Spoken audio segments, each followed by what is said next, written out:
your business without working yourself to death.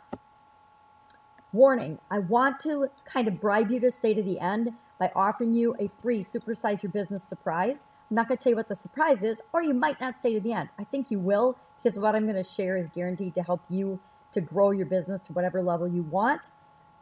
But you have to stay to the end to find out what the free gift is. I want to make a quick earnings disclaimer. I can guarantee you're not going to 10x your business overnight. I don't have anybody that's actually 10x their business overnight.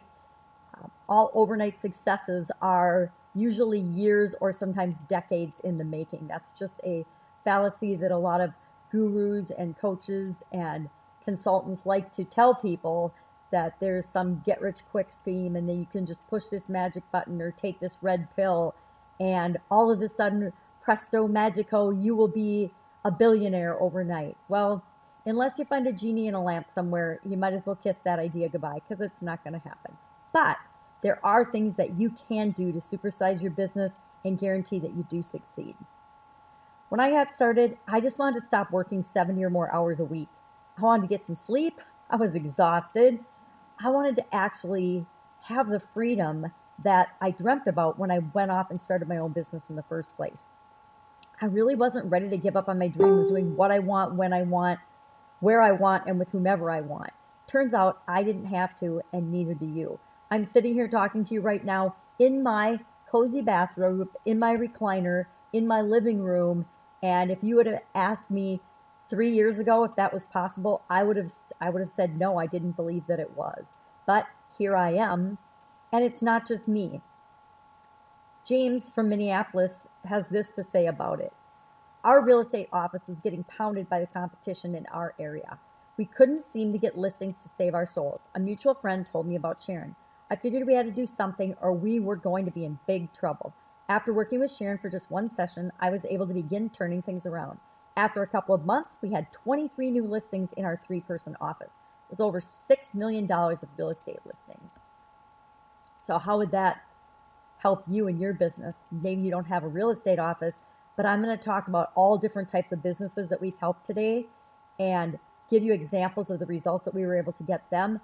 And if you have that type business, then you know that you can do it for your business too. Some of the things I'm going to share with you today are really, really powerful. So I'm going to ask if a couple of you could just comment in the comments box and promise me that you won't use these powers and the things I teach you for evil. It's really easy to learn a new thing or a new strategy that can help our business and put that in place. But some of the things I'm going to teach you could also be used to hurt other people or their businesses.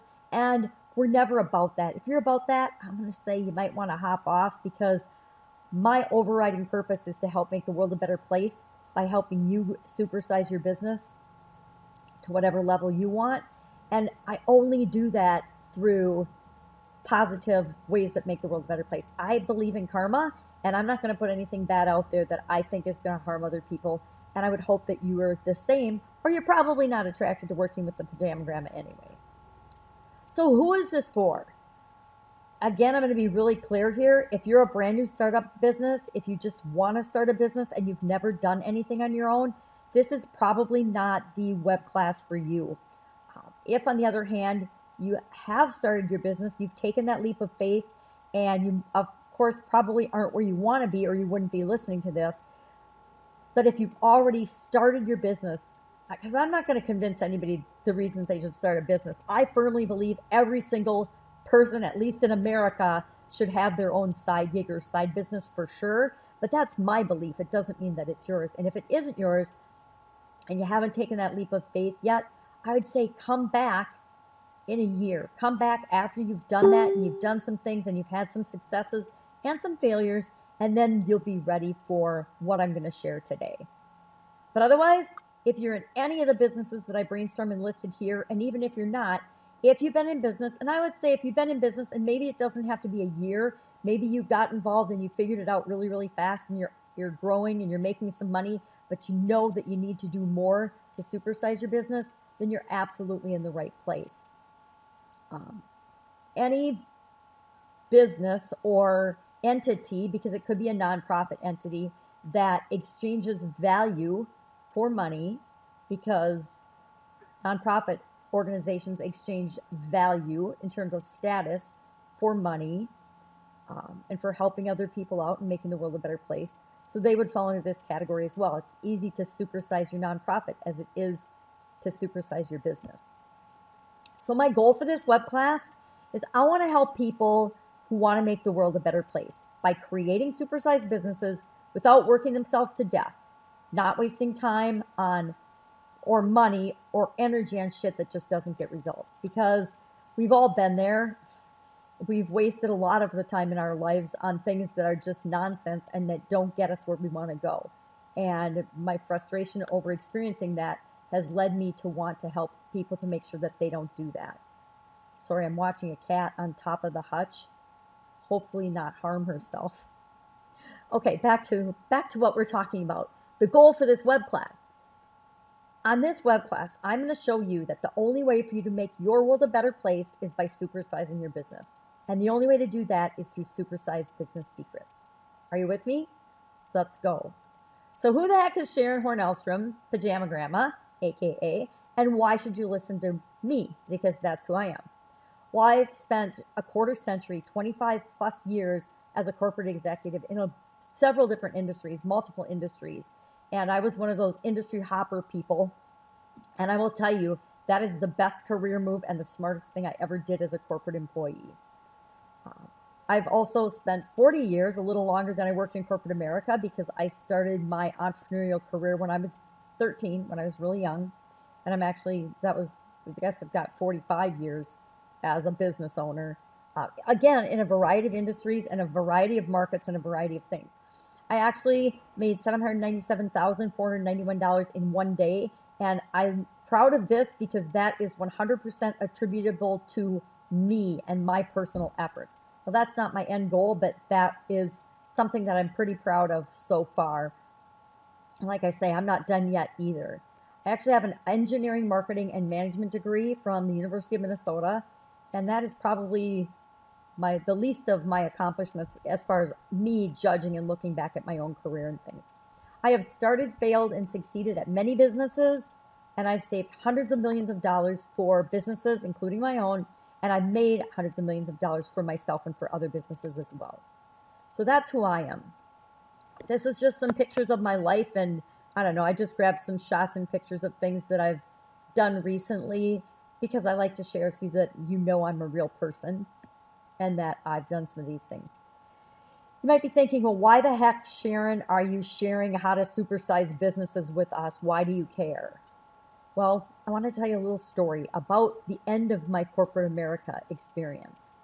I was working in a wonderful job as a quality director for a huge industrial bakery. Loved that job. It was so much fun and so exciting and so creative, and I got to build teams and travel all around and do really amazing things. But the company was doing well and got bought out, of course, by a bigger frozen bakery type goods company, which again got bought out 2 or 3 more times in the next 5 years, but that didn't matter. What happened as a result of that was one day I was working and I had this fun and exciting job, and the next day I wasn't. Friday, as it always seems to happen, got called into my boss's office, and he proceeded to tell me that I was being let go because of the downsizing, yada, yada, yada. You know, I'd heard this spiel before. It wasn't the first time I'd been laid off in my corporate career. And as nice as they try to put it, it still feels like getting fired. I mean, one day you have a job, the next day you don't. And any way of sugarcoating it or trying to make it feel less hurtful, it still hurts your feelings at some level. At least mine, it did. I'm not sure why exactly, because I knew it was coming. I mean, I knew the company had been purchased by, or was in the process of being purchased by, a big organization. It looked like it was going to go through, and that meant that a lot of structuring and restructuring would happen, and I figured my job would probably be gone. But my husband had recently lost his job because his company actually went belly up, and we had built a brand new house. So although I had this brave face and hugged everybody and packed up my stuff and was sad to be gone and leaving, it didn't really hit me until I hit University Avenue, and all of a sudden I burst into tears. So I'm sitting in my car in my helmet and my hairnet and my uniform, because I actually had a uniform on that job, another story. And I was way more upset than I thought I was going to be. I mean, I wasn't upset at all while I was still at work, but when I got in the car and was driving home, all the things that I hadn't been thinking about kind of flooded in, and I just kind of, I didn't lose it, but I was having to focus on my driving because I was crying. And, you know, it's hard when you're driving down the road and there's tears running down your cheek. And, of course, over in Minneapolis, there's traffic, lots and lots of traffic in any big city. But as I'm driving through, I'm trying to not let the cars around me see that I'm crying and upset. So I'm figuring, okay, well, I got to get a handle on this. I can't go home to 2 young children and a husband who just lost his job and the house that we just built and be like a crying wreck. I got to get a handle on this. So I started thinking about and focusing on, well, what can I think about that's going to make me not feel sad and be crying and upset about this? Well, I can focus on, what do I want? I don't know who taught me that. I've been doing it for so long, but I've learned that whenever you're upset about something, it's usually because you're focusing on and worrying about all the bad things that could possibly happen, all the things that you're afraid of. But if you actually think about what it is that you want, you can move in that direction and not feel so bad. And that actually worked. I started to feel a little better. I knew that I needed to make money because the ex-husband, or he's now my ex-husband, he hadn't found another position yet. And with both of us out of work with the new house, I mean, the kids like to eat. I like to eat. The husband liked to eat. The dog liked to eat. We had house payment, a big house payment. It's a pretty big house. I'm actually sitting in that house right now. And the garage of this house is actually bigger than our previous home was. So it's not a tiny house, and we didn't have a tiny house payment. So that was kind of stressing me out a little. And I knew I had to focus on what I wanted. I wanted to hang out with my kids. I was working so much in my corporate career, and I always did. Every job I had in corporate America, you know, at the executive level, you're expected to, you know, there's guidelines and expectations that you're expected to work a certain way in a certain number of hours. And some of us do that and others don't, but those that do it actually pick up the slack for those that don't. So I was working a lot, and a lot, at least 60, 70 hours a week. Plus my commute time was about an hour and a half each way without traffic. So if there was traffic, we're talking 3 hours. I could be stuck in the car 3 hours if I hit traffic. One way. Crazy. But I knew I needed to make money, and I wanted to spend more time with my family. So as I'm thinking and getting a little less upset, I decided that I would call upon a real life trick that my dad had taught my sisters and I when we were little girls growing up. And I renamed to my favorite PSDM system because, you know, I'm an engineer and kind of nerdy. And if I was going to treat and teach it to more professional people, I had to give it a fancier name than what it really is. So I called it a PSDM system, which just stands for problem solving and decision making. And I don't know about you, but I found a lot of people on the planet, not just in corporate America, have a hard time making decisions. And so I've used this little trick forever to help my kids, to help my employees, to help people I work with in volunteer organizations, and to help myself make decisions, especially in emotionally charged times when that seems like it's the hardest time to actually think clearly and make a decision. That's when a little trick like this and a little tool is so powerful. And all you do is you take a piece of paper and you either draw a line down the center or you fold it in half. You put a plus on one side, a minus on the other, and then if you want a little extra credit, bonus points, because some of us in school were always about extra credit, you can write the problem or the decision that you're trying to make on top. And then you just brainstorm all the reasons to do something and all the reasons not to do something. Now I'll let you in on a little secret. I actually used this when I was deciding if I was going to marry my husband or not. And he actually, I don't know why I didn't destroy it, but he found it and was really mad. It was after we had gotten married, so I don't know how it got misplaced and how he found it, but he found it and was all upset. And I'm like, well, I married you, didn't I? And so it was kind of funny, but you can use it for big decisions. You can use it for small decisions. But I started going through it. I couldn't write because I was driving, of course, but I started going through this exercise in my mind. And I had to decide in the car before I got home, well, was I going to job hunt, or did I want to really devote my time and energy to the side business that I was involved in with a business partner? And I was kind of the silent partner during this because I was in corporate America, and I made good money in corporate America. I didn't need the side hustle, but my partner did run the side hustle full time, and it was enough to support her family, but we had never grown it enough or done anything with it so that it was enough to support both our families, because I was always in corporate America and it wasn't a high priority. It was just not how we had originally started the business or the purpose of the business when we started it, or the strategy that we even considered up until this point. But I was thinking really strongly on my drive home that maybe this was a sign that it was time for me to take that leap of faith and actually dive into that business and create something that would sustain both of our families. And so that was my decision, and that's what I focused on for the rest of the ride home. So by the time I got home, I wasn't crying, I wasn't upset, my eyes weren't all red and puffy anymore because it was a traffic day.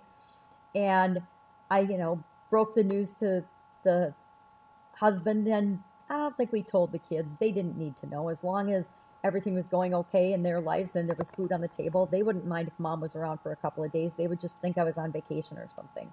So we didn't tell the kids, but we did go about making plans and discussing it later in terms of, well, what did we really want to do? Because I decided on that drive home, I didn't really want to go back to corporate America. I didn't want to keep making money for corporations that then turn around and sell their business to bigger corporations and make hundreds of millions of dollars, and I'm out of work with a 2-week severance package, because that's all I got. I had been there under 5 years, and the package that they offered everybody for under 5 years was 2 weeks. You got 2 weeks. See you later.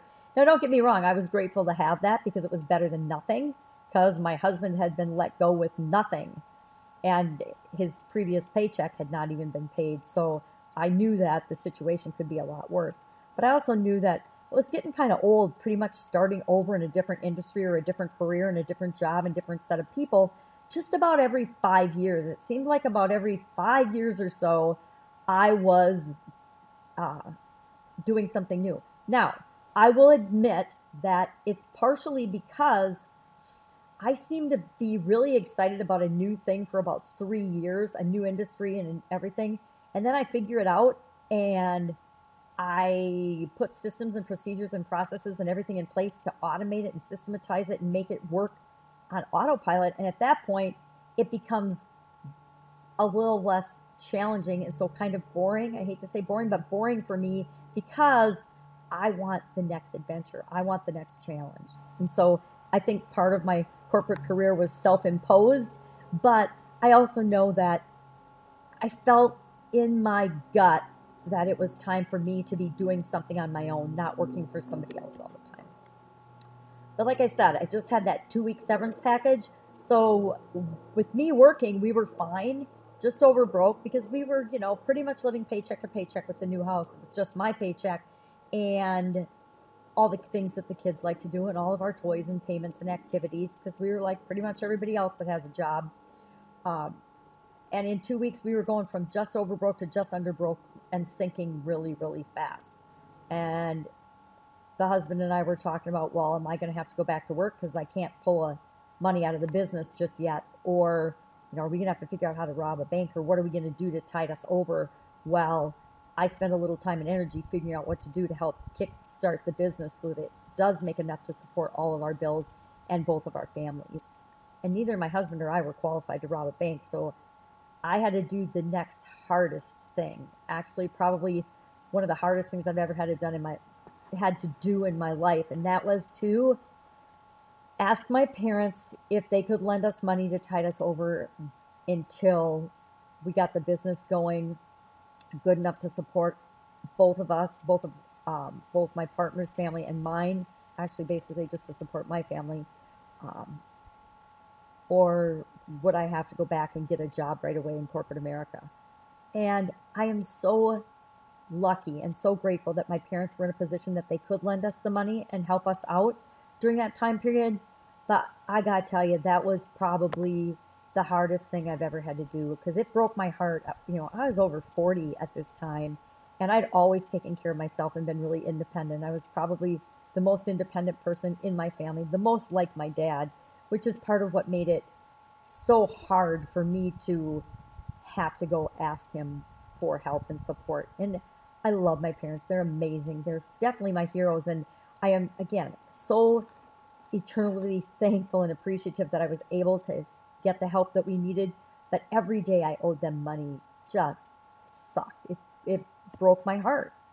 I knew exactly what I had to do. I had to find a way to supersize my business so that I could pay them back and create what I wanted to create by having my own business. My secret plan was to begin looking for all the possible ways to supersize my business. I tried a lot of things. Some things worked. Many things were a total waste of time and money and energy. And it was just like I was spinning my wheels on some things. But I didn't know who to turn to or where to go to find out how to do it, so I just had to figure it out. I soon discovered that everybody doesn't want you to succeed. Everybody didn't want me to succeed in supersizing my business. Everybody didn't want to see my business grow, much less supersize and be really successful. And then I also found out that some of my own beliefs were getting in the way of me supersizing the business as well. But I actually figured out the hard way. And that's what I did this first time through. I figured out the hard way to supersize my business. I was doing it all by myself. My business partner wasn't on board with it, and so I was plugging away and figuring it all out myself. I didn't know who to trust, and I got burned by several consultants and experts pretty much right out of the gate. This was pre kind of super popular internet times, so I'm going to share one of my consultants that I got burned by. It's kind of an embarrassing story, but it illustrates the point that when you don't know and you don't have your usual experts and things to rely on, you can get taken to the cleaners. I actually paid $6,000. Now, this was back in about 2005 for a supposedly step-by-step done-for-you website for the business, because I thought, well, if I could get online, we could do all these cool things that these experts are saying you can do if you have an online presence. And in corporate America, I remember back in the times of, this was before the internet was really big, and people were still debating whether the internet was going to be around and whether it was a viable way to do business or to promote your business or not. Now, it's funny to see and think of that now, but back then it was a huge debate, and most of the corporations I worked for were really large corporations, and they had divisions that were debating this, but they weren't actually actively doing a whole lot of things. They weren't early adopters of the technology and the internet. So I was kind of trying to be an early adopter, and I, paid $6,000 for this website that never happened. But that wasn't the only time something like that happened to me, but that's one that stands out really clearly, that, people were promising me something and they totally overpromised and delivered nothing. I was relying on trial and error and guessing at things and, kind of winging it. I hate to admit that I was kind of winging it, because I didn't usually do that in my career and my businesses. But for this, I was winging it because I was kind of desperate to pay my parents back and to hurry and get success quickly. And sometimes when we're rushing and not planning and we're just doing, we end up not getting the results that we want. And I found that within that first year, I ended up really working in the business more than on the business. And the biggest thing I missed from corporate America was that I didn't have access to the incredible resources and talent and expertise and different divisions that I had as a corporate employee. And I really missed that. But what's possible now? I don't want you to think there's no hope. Again, I shared that I had my best sales day, $797,000, and that's due to me. But here's some pictures of my life. Here's the house that I'm talking about, and you can't even see the garage. The garage is just about as big as the house off to the, that would be west. But this is just some pictures of the cabin, my car, the family, actually just one of my cars. And my daughter's a photographer. My son likes to travel. I've gotten to speak and be a part of amazing groups. I get to get my hair and nails done. In corporate America, I never took time to get my hair and nails done. And actually, till I supersized with this business, I never took the time to get my hair and nails done. But now I do them on a regular basis. I've got color changing, mood changing purple on today. I guess in honor of my granddaughter. Because the best part of all of this was supersizing my business. What that is that it allowed me to be the primary care provider for my beautiful granddaughter for the first year of her life while running the Italian food business. Now, how many people could actually do that? Be a full-time caregiver for a 0 to 1 year old, a little over 1 year old, I guess, while running a supersized business, a supersized traditional manufacturing business.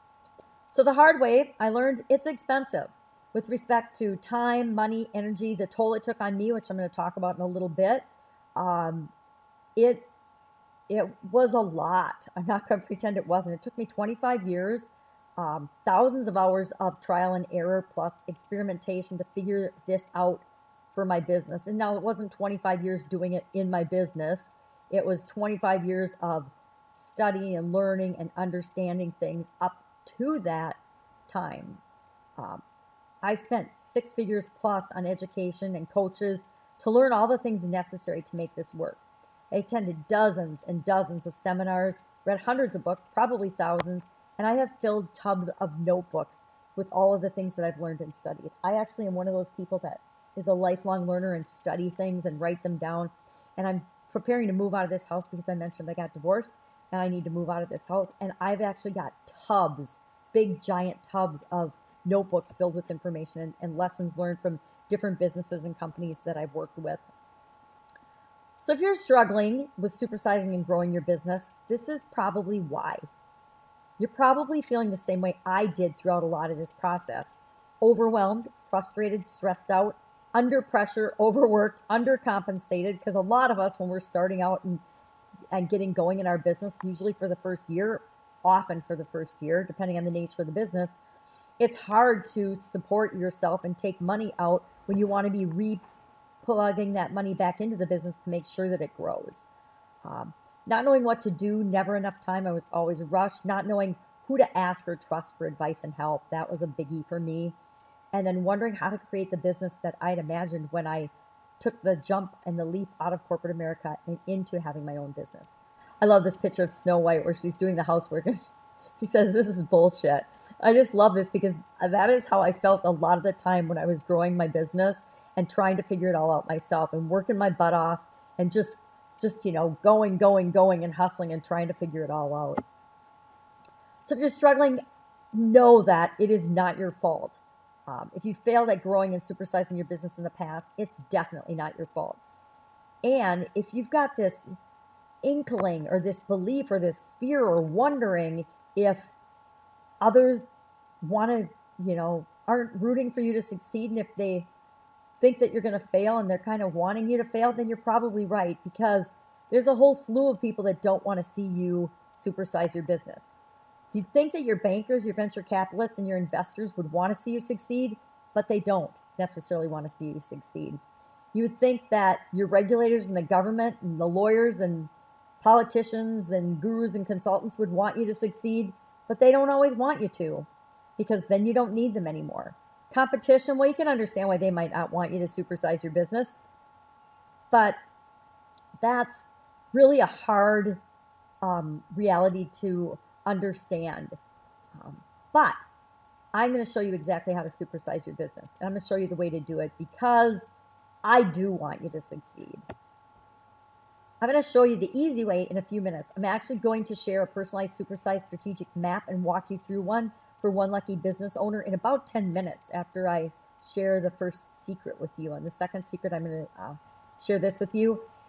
You submitted your business, right? Remember you saw that on the registration page where you could actually submit your business for this? Well, some people did, and we've got a couple of lucky winners.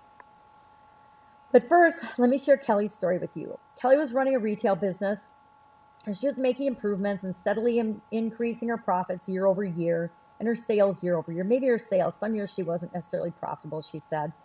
But she was getting to the point where she wanted to retire and spend more time with her granddaughters. And what we did is we worked with her And she was able to sell her business for 5 times the amount that 2 other competitive consultants had quoted her just the previous year. Here's what she had to say. The changes I made in the business were minor and actually made it possible for me to work half the hours I was before. And that allowed her to spend time with her granddaughter. She has granddaughters. She said the end result was life-changing. And selling her business for 5 times more than she thought allowed her to buy a cabin that she could spend more time with the granddaughters at. There's this whole breed and this whole slew of business owners that are emerging right now. I call them supersizers, and I say we are supersizers because we congregate on my Supersize Business Facebook page, but we also have a private closed group. I have created this pajama Gramma lifestyle for myself so that I don't have to be going out. Just in the last year and a half or so, I discovered online how I could do the work I love to do in my pajamas, and I didn't have to go into the shop or a business every single day to do what I love doing. And as part of that, I started the Pajama Gramma podcast, where I share on YouTube and a bunch of other platforms the things that I do to supersize businesses for other people now, and the things I've done and used in the past that work for my businesses, and how I'm supersizing my online business as I've gone from the offline business world to the online business world. In my pajamas, of course. Here's what we're going to cover today. Secret number 1, how to ethically steal the secrets to living the 4-hour work week, and it's not with an online business. Secret number 2, how to supersize your business without working yourself to death. And secret number 3, how to make competition irrelevant, even in the most competitive industries and businesses. So who's ready to get started? Let's hop right into secret number 1, how to ethically steal the secrets to living the 4-hour work week, and it's not with an online business.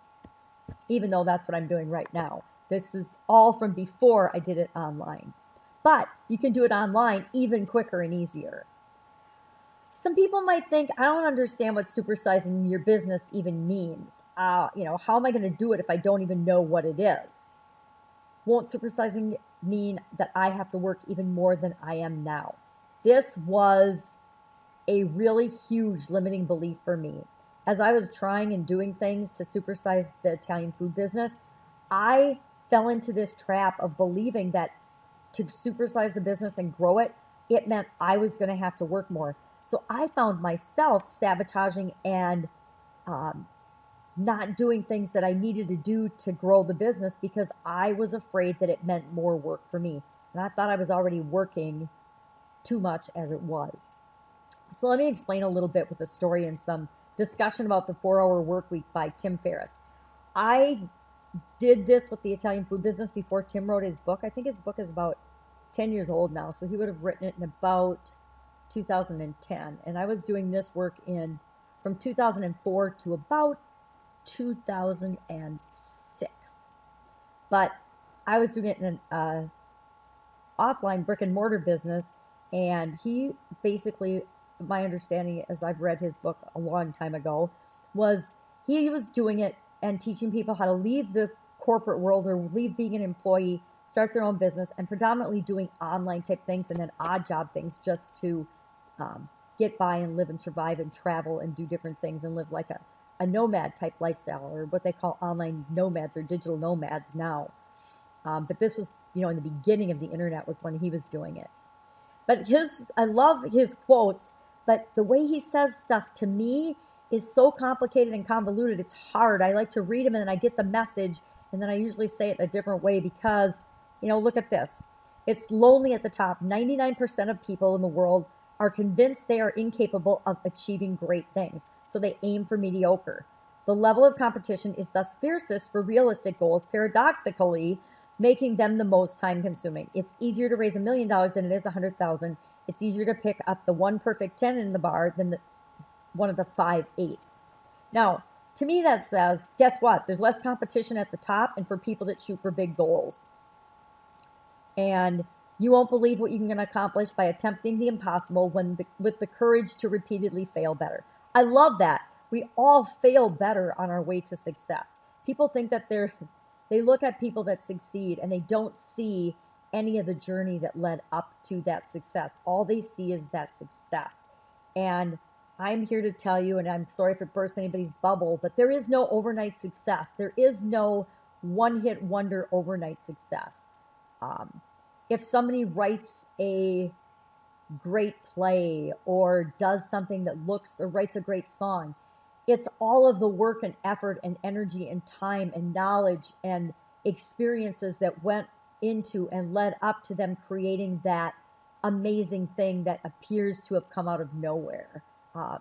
It's really fun. I love studying and reading about people's real stories and real journeys. I think it's fascinating.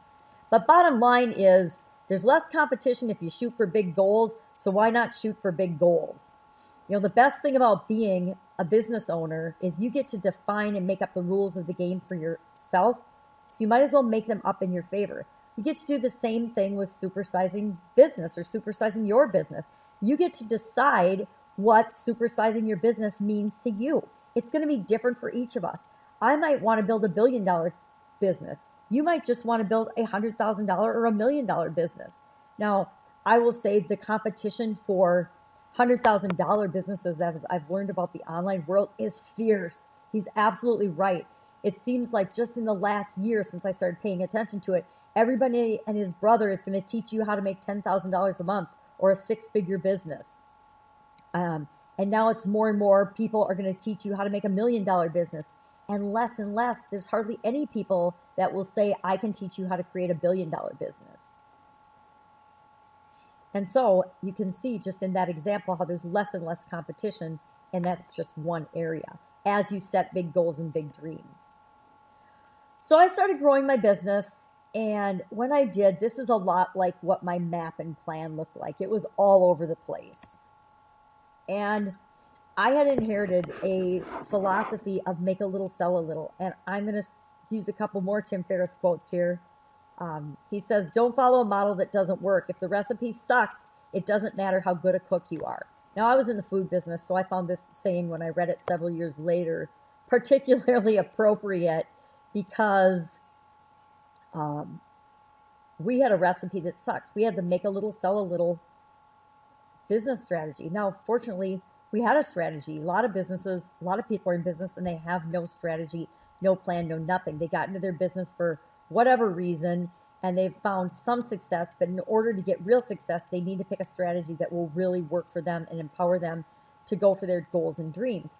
Now, make a little, sell a little, unless you're making Ferraris or Lamborghinis or some kind of high ticket, really high ticket item, make a little, sell a little is not a good philosophy. It is not a good strategy for a food manufacturing business, even a specialty handmade food manufacturing business like DeBruzy's, but it's still not a good philosophy. And this is where my partner and I butted heads and ended up parting ways, was because I knew we needed to get rid of this philosophy and this strategy to grow and supersize.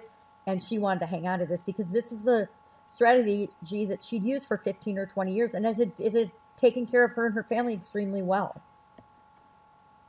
So I was complaining and actually whining to my father one day. This is some pictures of my dad, and he was one of my trusted advisors at this time.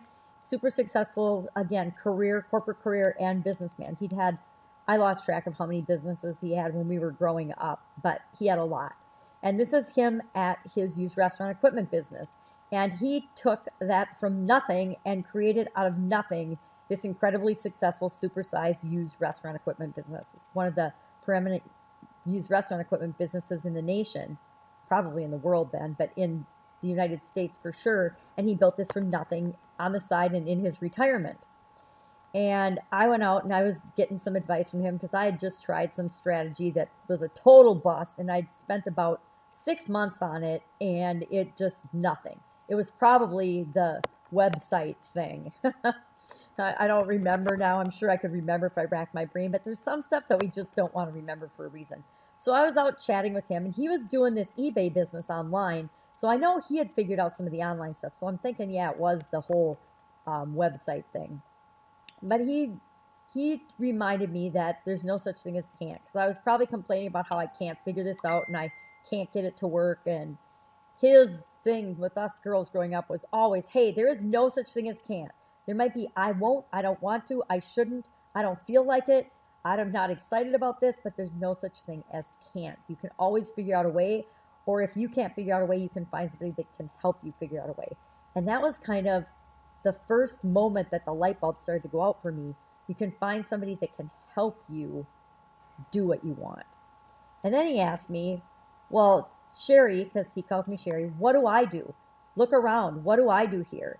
And I kind of started thinking, well, he's a workaholic. He's always been a type A, hardworking personality. But as he'd gotten older, he didn't really work that hard anymore and actually do all the things that he used to do in building and creating this business. And then he, pulled his financial statements out of the drawer and started to show them to me. And I had no idea how successful and how much he'd actually grown this business. It was amazing. It was absolutely amazing. And that, of course, gave me some hope and reminded me of another one of my favorite mentors, Tony Robbins. If you want to achieve success in something, all you got to do is find a way to model somebody that's already had the success. Well, now, I know a lot of people, including my father, had already successfully supersized their business, and I definitely wasn't modeling him or anybody else that was doing it. I was trying to do everything myself, and that was my first point of something here's got to change. So I got busy working smarter, not harder. I studied and I researched, and I asked the question and got open-minded, what else is possible? What other way could I actually cause this business to be supersized and grow without me actually having to be the one that does it, without me having to work more? When you ask a better question, you get a better answer. When you ask a good question, you start to get all kinds of doors opening up for you. I might have driven a few of my employees and people I worked with back then a little bit crazy, because I started to model and create and test and tweak all sorts of different things and different strategies. And I came up with this 4-step process for supersizing my business or supersizing your business. And I want to share those with you quickly. The first step was to figure out, what did I want? Where did I want to go with the business? What results did I want to get? Why did I want to get them? And because I learned that the why is the driving force behind the what. If I don't know why I want to do something, I won't have the motivation to figure it out, solve the problems, overcome the little roadblocks and hurdles that always appear whenever you decide you're going to do something. So I created this little formula, which is the superpower, what me or my company are really good at, that plus my desire, what I really want to achieve, plus why I want to achieve it, is the supersize. It's the gasoline for me supersizing my business. Step 2 was, I call super service. It's figuring out number 1, who is my customer? Who do I want to serve? Because as much as we like to think everybody will love our product, no, they won't. I was making handmade ravioli during the highlight of the no-carb diets and gluten-free everything. Well, there's gluten in ravioli. I tried making them with a lot of different types of flours, like rice flour and things that were gluten-free, and I never really put enough effort into it to get it to work, because they're so awesome and delicious the way they are. I didn't want to change them. I just picked different ideal customers that love carbs. But I had to ask my question and figure out, who did I want to serve, what were their problems, and how was I going to address them? And we actually were a business-to-business company. I say were because we just stopped doing business about 1.5 years ago in the Italian food business for a bunch of reasons. But the problem, and mostly my divorce, the problem, what problem did we solve for them? Now, we had to solve both for our business customers and the end customers. It's kind of a unique thing in the food industry. A lot of food manufacturers actually serve both masters. But I had to decide what was the services and service that we were going to provide to the business customers in terms of promotion and demoing so that they could better reach their consumers. And then what were we going to provide for the end consumer that would make it more appealing to them to use our products versus other people's products. We had to come up with our unique selling proposition. What could we uniquely offer that nobody else was? Well, we were, with the exception of some restaurants that actually made their own ravioli, we were the only handmade gourmet, no preservative ravioli maker in the area and in the country, actually. Step 3 was near and dear to my heart because it's something I did throughout my college training, and well, I learned about it in college and I actually applied it throughout my career, was something called a SWOT analysis. And that's where you analyze your organization's strengths, weaknesses, opportunities, and threats. And not only as a quality director or quality vice president, whatever role I was playing and filling in corporate America, I would do that not only for my business, the business I worked for, but I would also do it for most of our major competitors. Now, most people would do like 3 of those. I usually do 20 or more. I would really do a good analysis so that I made sure that my company was equipped to know as well as possible what was going to go on out there and where we could fit into that ecosystem. And then step 4, I call Supersize Strategies, because to me, this is the meat and potatoes of, or the ravioli, of what you need to do to really put this supersized growth strategy in your business, working in and for your business. So how are you going to go about getting there from where you are now, because you find that out in your SWOT analysis, to where it is you want to go, which you decided in the step 1? How do you bridge the gap between those 2 places? Because usually you're here and you want to go here to the top of the mountain. So how are you going to climb that mountain? Well, you're going to do it through this. You're going to do it through your strategies. And your strategies are going to involve understanding your processes, mapping them all out. Not for just your main thing that you do, but for everything that you need to do and are going to need to do as you supersize your business. Then after you know what you're doing now, you're going to figure out how to optimize and do the best you can with what you've got right now to make those processes as efficient and effective as you can. Then you're going to look for places and opportunities to automate parts of the processes or all of the processes. Because if you can automate all of a process, you don't have to outsource it. But you have to have somebody that's in charge of it. If you can't automate it, which is the next step, you might want to delegate it or hire. You have to decide if you're going to hire or outsource or do whatever to get that function done for your organization. And again, my favorite, continuous improvement. It's all about getting better and always looking for better, faster, easier ways to do absolutely everything that we do and much, much more. So you might be thinking, well, I don't understand how supersizing my business will do, any of these things: increase profits, sales, reduce cost, waste. So I want to give you the results of my example of the Italian food business. We were able to increase profits. I bought out my partner in just 14 months. We increased sales. We tripled our first year. It let me go from working 12 to 14 hours, 7 days a week the first year in the business to by about the 3rd year, I was working 1 day a week, 1 hour a day, 4 days a week. Monday through Thursday, I would go in for an hour a day and do all the things that I had to do to make sure that business ran smoothly. So from, 12-hour days, 7 days a week, and I was working 12-hour days, 7 days a week when I started in the beginning because I wanted to understand how everything worked in the processes and how everything fit together, thinking that I would teach and train and coach other people on how to do those things. But like so many other business owners, I got sucked in to working in that business and not on it. And until I knew I was going to have to supersize and really change things, it wasn't until then that I really started cutting back and figuring out and working smarter. We increased our productivity. We went from 12 full-time equivalents down to 4. Now, we did that with a couple of things. We created and designed a couple of key proprietary pieces of equipment for that business that was partially responsible for allowing us to cut back so many hours and so many people that we needed to run the business. I didn't measure efficiency ever in the Italian food business, and that's partly because it was a really hard thing to measure in this particular business. Every day was different because we made handmade foods and we made different things every day. We didn't ever have a usual production run or production week. So although I could do it for products, I couldn't really figure out an overall number that made sense to me to look at every day. So I didn't really measure efficiency, but I knew it was more efficient because we went from 12 full-time people equivalent down to 4. We reduced our costs by a ton. We actually reduced our overhead by 1/3. And I'm really proud of this one. We reduced our waste. We got down to what I considered zero waste, less than 1 pound of waste a day in a food-related business. That is unheard of.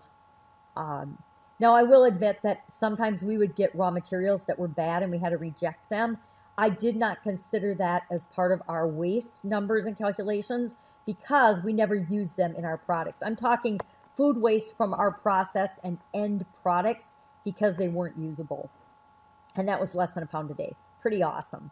We saved time and money. We saved hundreds of thousands of dollars the first year and millions of dollars over the course of the next 10 or so years in the business. Now, here's another one of those checkpoints. I kind of had people kick themselves off and self-identify right in the beginning of this webinar. And here's another point at which I'd like you to self-identify and decide if continuing to watch and listen to me is something that will benefit you or not.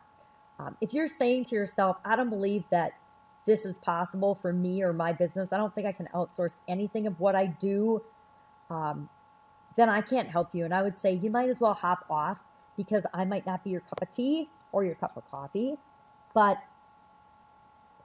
I'm only willing to work, and that's part of why I don't really work with startups anymore. Once in a while, I work with somebody that's just starting out, but I not so much anymore because I don't want to have to help you make that leap of faith.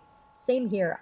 If you've got such a belief that nothing else is possible for you, I'm not willing to put in the time and energy that it takes to get you to make that first decision.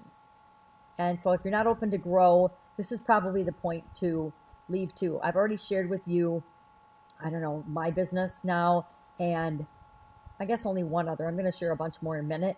But if you don't think it's possible for you, then it's not possible for you. I'm going to share a Henry Ford quote later on in this.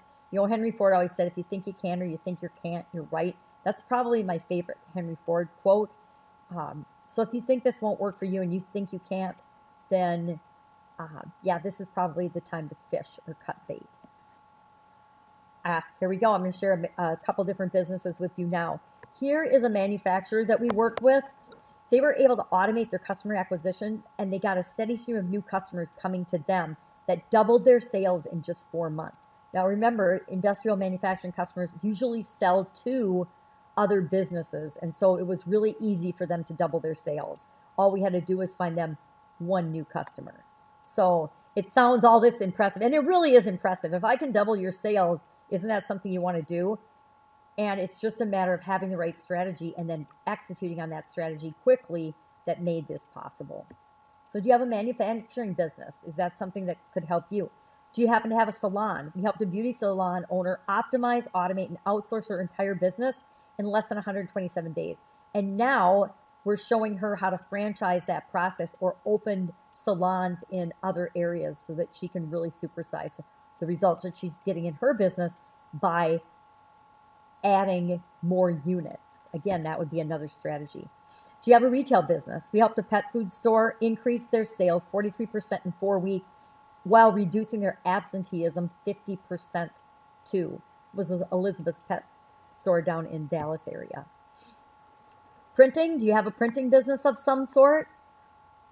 One printer that we worked with improved their efficiency and reduced their turnaround time on orders to less than 72 hours. They went from 2-week lead times to 72 hours, and that increased their profits 153% in 5 months. So there's another strategy. Reducing your lead time and being able to serve your customers faster is a great way to supersize your business.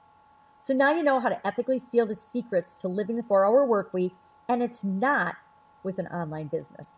Now, I will say I work with online businesses now too, and we can do it even faster with them than we can with brick and mortar or manufacturing businesses or traditional businesses. It is just so easy to figure out and automate and optimize and put things in place to do for an online business. Let's hop into secret number 2, how to supersize your business without working yourself to death. This one is a very personal story. Many business owners think, I don't believe that this will work for my special unicorn, unique business or for me. I don't have time. I'm already maxed out, doing too much, wearing too many hats.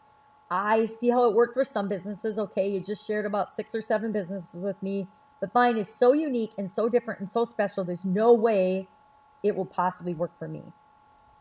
And you can insert any excuse or reason here. And I'm going to share why, you guys, I thought all this same stuff. I totally believed it. And I want to share a quick story with you about why I'm so glad I changed my mind. In 2004, I started out with one business, and I was working one business with a partner. About a year later, bought my partner out and was able to really supersize and do what I needed to with the business. Actually, I silent partnered her first with the offer to buy her out, and then 14 minutes, I wish it would have been 14 minutes. 14 months later, I was actually able to pay her off. And by 2007, I was working the 4-hour work week life. I was down to, I would go in an hour or so a day, and then I was able to do other things that I wanted. I was able to volunteer at my kids' school. I was able to help out with a lot of things that I was interested in. And the husband, now ex-husband, looked at me and he said, well, hey, you know, if you can run that business in 4 hours or so a week, or less than a full-time normal person schedule, then of course you should be able to run other businesses. So let's get involved in real estate. So I agreed, and we got involved in real estate. And we didn't just get involved in real estate in a small way. We got involved in real estate to the tune of 6 different businesses ways, which meant I needed to get my real estate license. I needed to become a broker. I needed to do all these other things. I needed to become a foreclosure expert, a loss mitigator, a loan modification expert. And we had businesses in all these areas, including commercial real estate and landlording and other things. It was, you know, as I look back on it now, I'm like, holy crap, was that crazy. And so we went from one business in 2004 to too many businesses in 2010.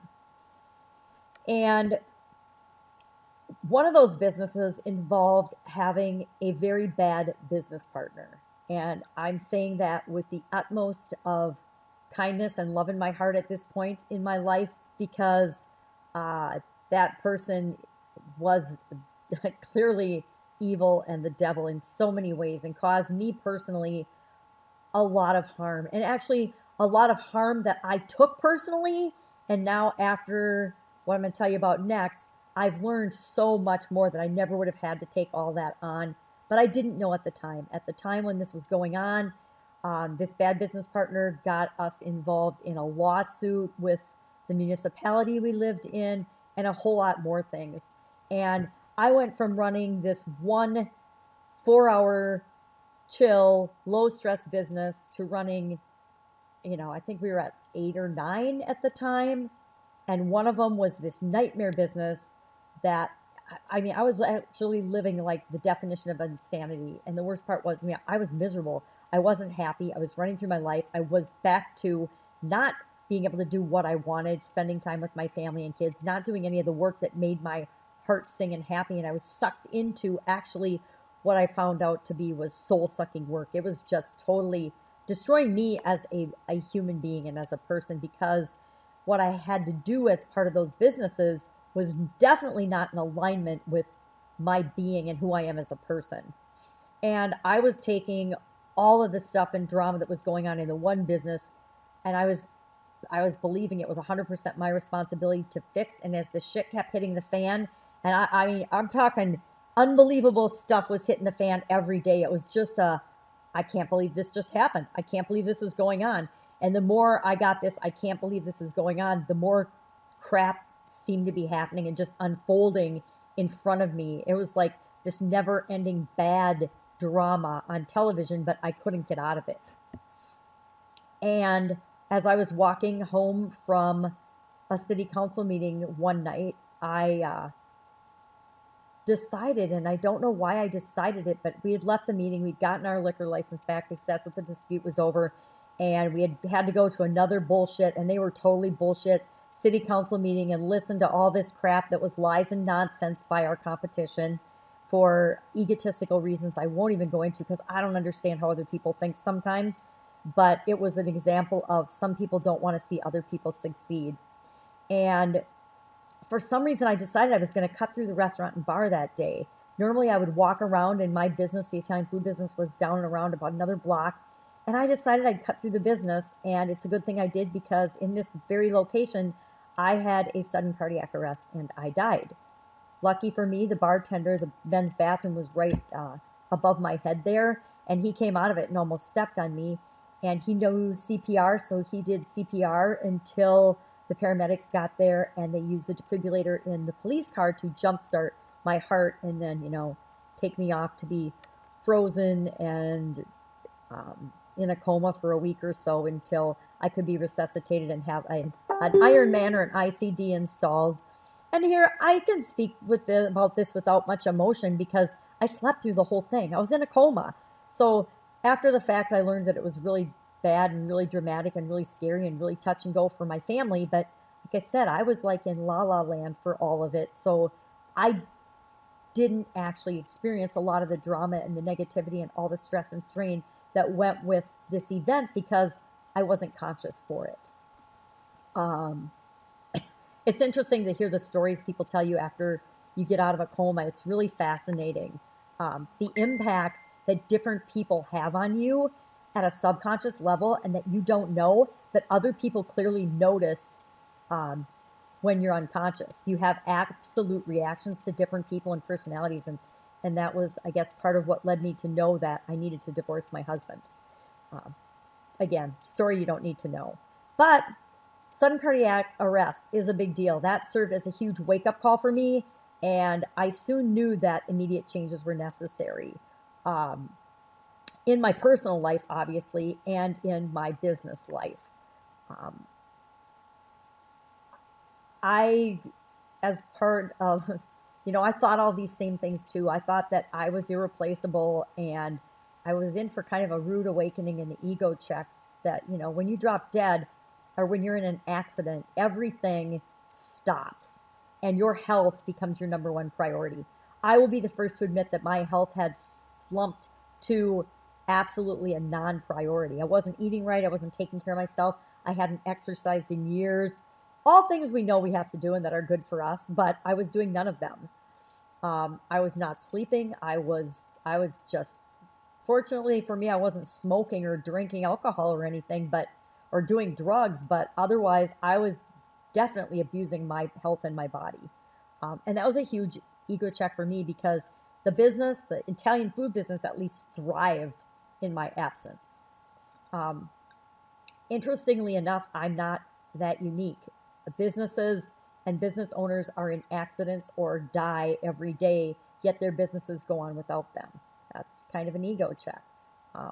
Each business owner, me included, thinks that our baby is a baby because we've created this living being, breathing entity, and we need to baby it. But at some point we need to stop hovering and we need to let it grow. We need to take off the training wheels and let our kids ride the bike. We need to let them learn how to walk. We need to let them learn how to fly in some instances and supersize and grow.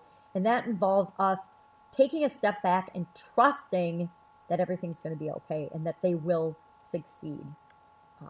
Many a business has actually been snuffed out and smothered by its owner and killed, right? Look at the failure rate of businesses. If you analyze and study those like I have, because I love doing that. I love case studies and studying businesses.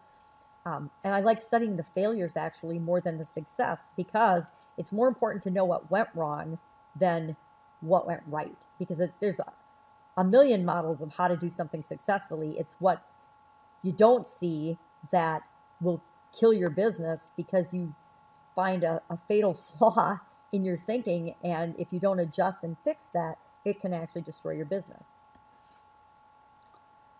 So what happened next? Well, as I was going through cardiac rehab, I actually couldn't drive for 6 months. I think part of the worst thing of that event to me personally was the lack of freedom that I had over a 6-month period because I wasn't allowed, because they don't know what causes sudden cardiac arrest, I wasn't allowed to drive a car at all for 6 months. Now I begged every time I went to the doctor and to cardiac rehab to get my license back, but it's kind of like people that have epileptic seizures. They will not let you drive because you could have a heart incident or an epileptic seizure anytime, and they can't have you be on the road with cars are dangerous weapons if they go out of control and if you have a health challenge while driving.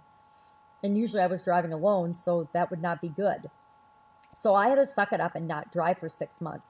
And I couldn't really go into the business and work for 6 months because I couldn't get to and from there. Now I got rides and I popped in every once in a while, but for the most part, I was redundant and unnecessary, which is awesome, but sad. But I had to find some other things to do. So I started as part of my recovery and getting better and understanding what happened to me, I started to study how could other business owners avoid my plight, because death is not a good lesson and it's not a lesson that very many people are fortunate to come back from. I couldn't figure out when I woke up from the coma why everybody was coming into my room and talking to me and seeing me and getting a look at me and peeking in the door. I mean, I'm talking hundreds of people. It was like kind of freaky, weird. And I finally asked my daughter, and she explained to me, well, it's because, Mom, they didn't know if you would wake up or not. They weren't sure that you were going to actually wake up.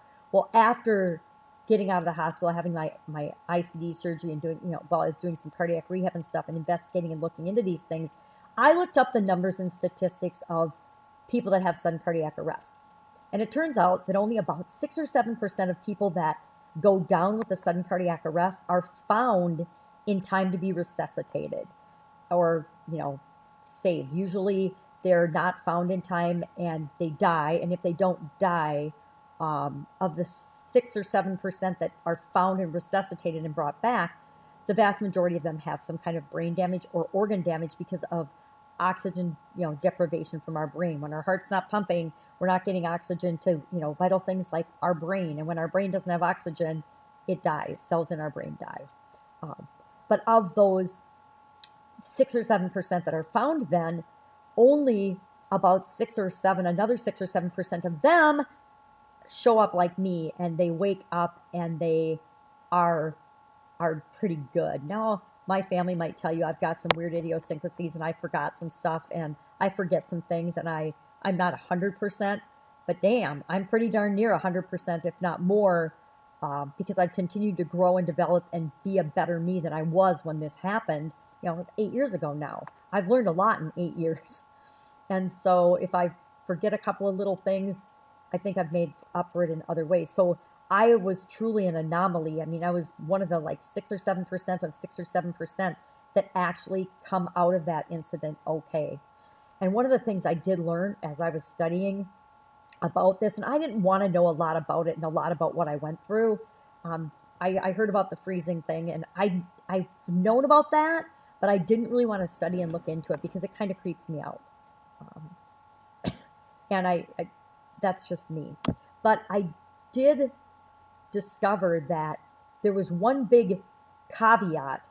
People that have a heart incident like that are very, very likely, I mean, the probability is like scary high that they will die within 3 to 6 years if they don't make massive lifestyle changes.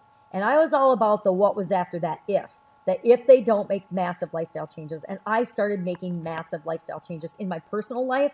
And as I did that, I realized that there's a whole slew of other business owners that were just like me, running down a road, running down a path, doing too much themselves, trying to build their businesses and just get by and succeed in ways that were like insanity.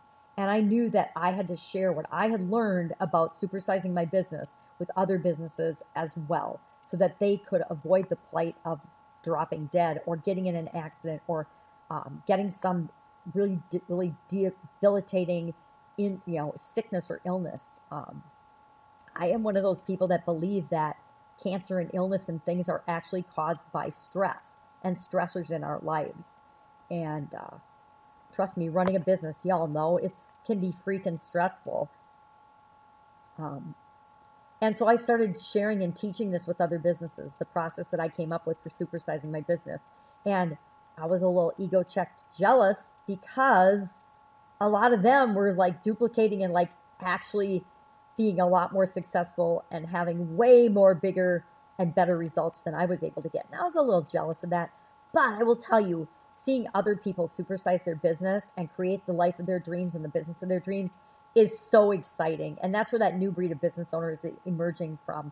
And I think part of what's so exciting to me about that is these are the people, these are the businesses that are going to change our lives and change the world. I mean, think of the impact that Airbnb or Uber has had on the world. How about Amazon and eBay and some of these other technologies and businesses?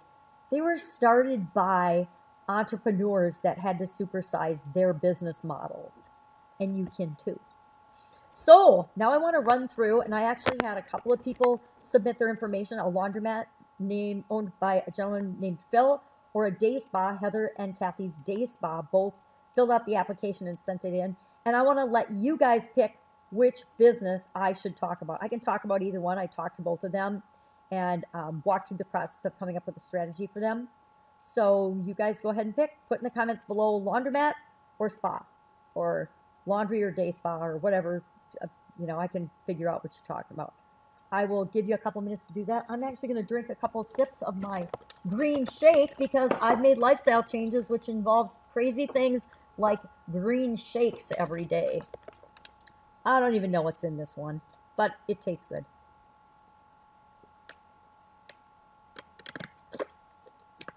I am seeing a few more spas than I am laundromat.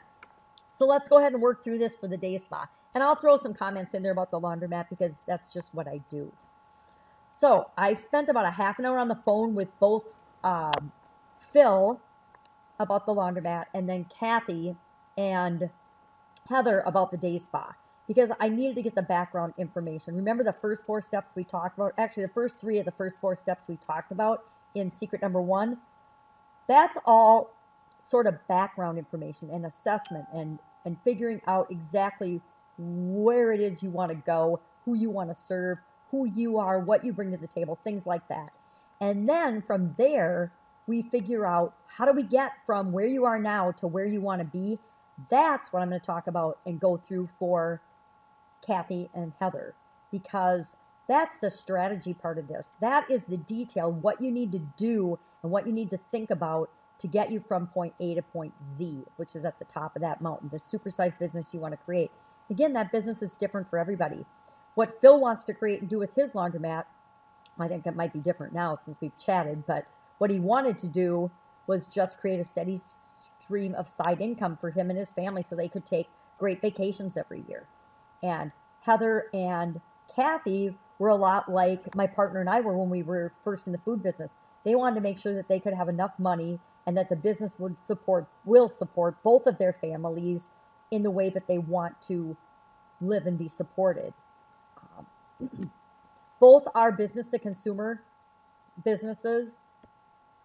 And so the first thing that we did after our discussion was we picked, and I'm only going to go through one, but what we do and what I do with businesses is we pick what is the thing that we need to do, or the couple of things that we need to do for your business that will get us the biggest bang for our time, energy, and effort. I call that the biggest bang for the buck.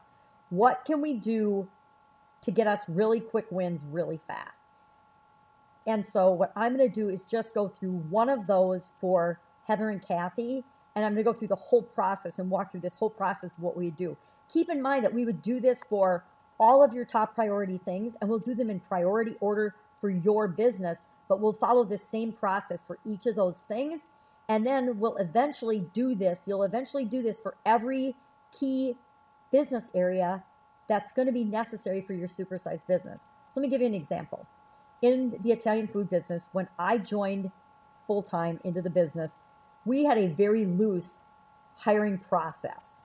And so that was a process that I knew as I grew the business was going to have to be more formalized, and number 1, to be legal and compliant, and number 2, just to make sure we were getting the right people in the organization, and for a lot of other reasons. But that was an area that was really bad because we'd just been kind of winging it and word of mouth and taking people's recommendations. That was how we hired people. And as we were growing, we needed to change that. So one of the first business areas that I documented the processes for was the hiring procedure. Now, I also did it for all the manufacturing procedures because nothing was documented when I joined the organization. And quality is all about documenting procedures and understanding them and processes and understanding how they interact with one another. That was the coolest thing about my job as a quality professional, a quality executive, is I got to stick my nose in, I like to say, everybody's business and everybody's divisions. So I got to see from the inside out how each area of the business needs to function in different type of businesses, in different type of industries, in order to work best together to get the best results for that particular type of business or organization. So I knew for the food business, I had to fix hiring. So that was one of the first processes that I documented in this first step. For Heather and Kathy, what they want more than anything and need more than anything, talking to them, is they need to get more customers coming in the door. They are newer. They've been in business for a little over a year, and they've been making it, but they're just barely scraping by. Lucky for both of them, they have spouses that work, so they haven't had to depend solely on the spa. But what would happen if one of their spouses were to lose their employment? They'd be in the same spot that my husband and I were in. They would be scrambling to figure things out fast. So instead of scrambling, we're going to work together to move them forward to supersize that business so that they don't have to worry, and it will more than support both of them. Actually, we've already got a really cool idea that all of us are super excited about. I mean, I'm really excited about it. And if I get excited about it, then things happen fast. But for Phil, for example, his first step, so for their first step in this area is we're going to go through the process of how to get more spa clients coming in the door to their business, and then what we're going to do with them when they do come in the door. For Phil, his first thing was very different. What we discovered for him is that he has a bunch of customers that have been asking for dry cleaning services. Now, he doesn't offer dry cleaning services at his laundromat right now. He just has coin-operated laundry, washers, and dryers. That's it. That's all he's got. But his clientele keeps asking for dry cleaning services. So what Phil's going to do, and what we're doing with Phil, is we're adding a dry cleaning service to his business. And that's going to allow him to generate another stream of income really, really fast, because he can contract that out. All he has to do is be the middleman for that service, and he can provide that service for customers that are already frequenting his business. So that's another strategy. It's a strategy of adding other goods and services, complementary goods and services that the complementary means they go along with, and it makes sense to offer them at his business. I mean, I'm sure you've been to the grocery store lately and you've seen that. I know my grocery store has got a bank in it, a hair salon in it, a sandwich shop in it, which seems weird, but it's got one. It's got a Subway in it. It's got a coffee shop in it. There's a Caribou Coffee in it. It's got all these other businesses built into my grocery store business, into the grocery store, because those are all complementary services. People want a good cup of coffee while they're walking around doing their grocery shopping. They might come and instead of eating their grapes while they're putting them in the cart, they might decide that they're going to have a Subway sandwich while they walk around to do their shopping, or before they do their shopping, so they're not so hungry and they don't buy so much stuff because they're famished and they buy everything. I don't know about you, but I'm totally guilty of that. I have learned to never go to Sam's Club on an empty stomach. But so for Heather, let's get back to what I'm talking about. For Heather and Kathy's business, what we did is we defined the process of getting new customers into the door there. And we looked at what they had been doing for the past year and how effective it had or had not been. We just documented what they were doing as part of this first step. And what they were doing, I'm just going to summarize it for you, but basically what they were doing was counting on word of mouth. They were just telling people about the business, and as people came in, they would ask for referrals and things, but for the most part, they weren't doing very many formal things. They had run a couple of newspaper ads, but they had no idea how that they were doing, because it didn't seem like there was any change in the number of people that came in or out of the spa because of that. Sorry about that. I usually put my phone in the other room. You've heard it beeping, and that's my alarm for my lunchtime supplements, another lifestyle change. But they had no formal process that they followed for getting new customers to the spa. So in order to optimize that, which is the second step, we actually created a formal system for them. That meant documenting the process as we wanted it to be. And we've added some things and added some steps. Number one, we had Kathy's son go around and ask different local businesses if he could put a fishbowl and a contest in their businesses up by the front counter where people could put their business cards in, or even a slip of paper to enter to win a free hour at the day spa. And we had them do more things like that. We had them hang up flyers that had little tabs on them that people would bring in with them, like a coupon, so we could tell what things were effective and what things weren't. We put a bunch of those things like that we're going to put in place, and we have put in place. That's how we optimized that process.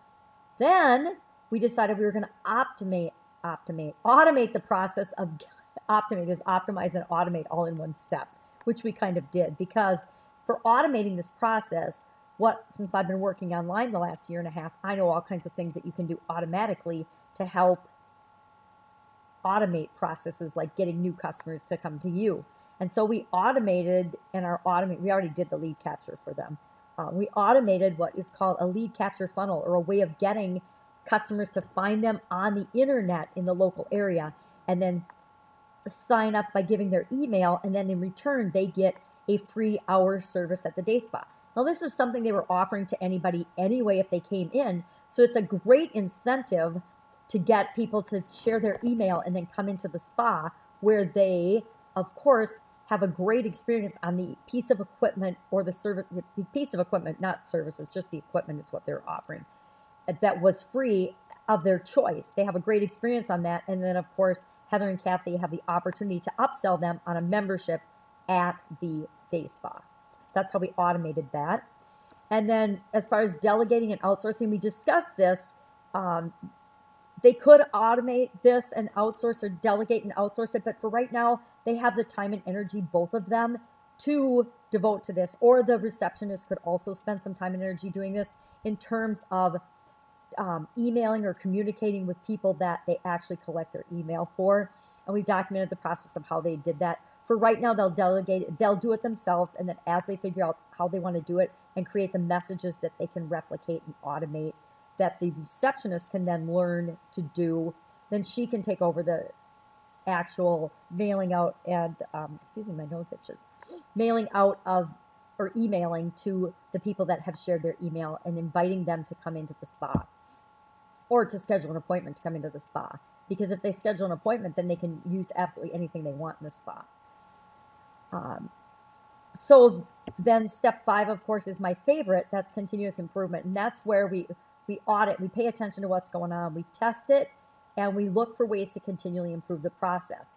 So, for example, with the delegating and outsourcing, Heather and Kathy will learn how to do it themselves. Then they will teach the receptionist, and that's a delegation.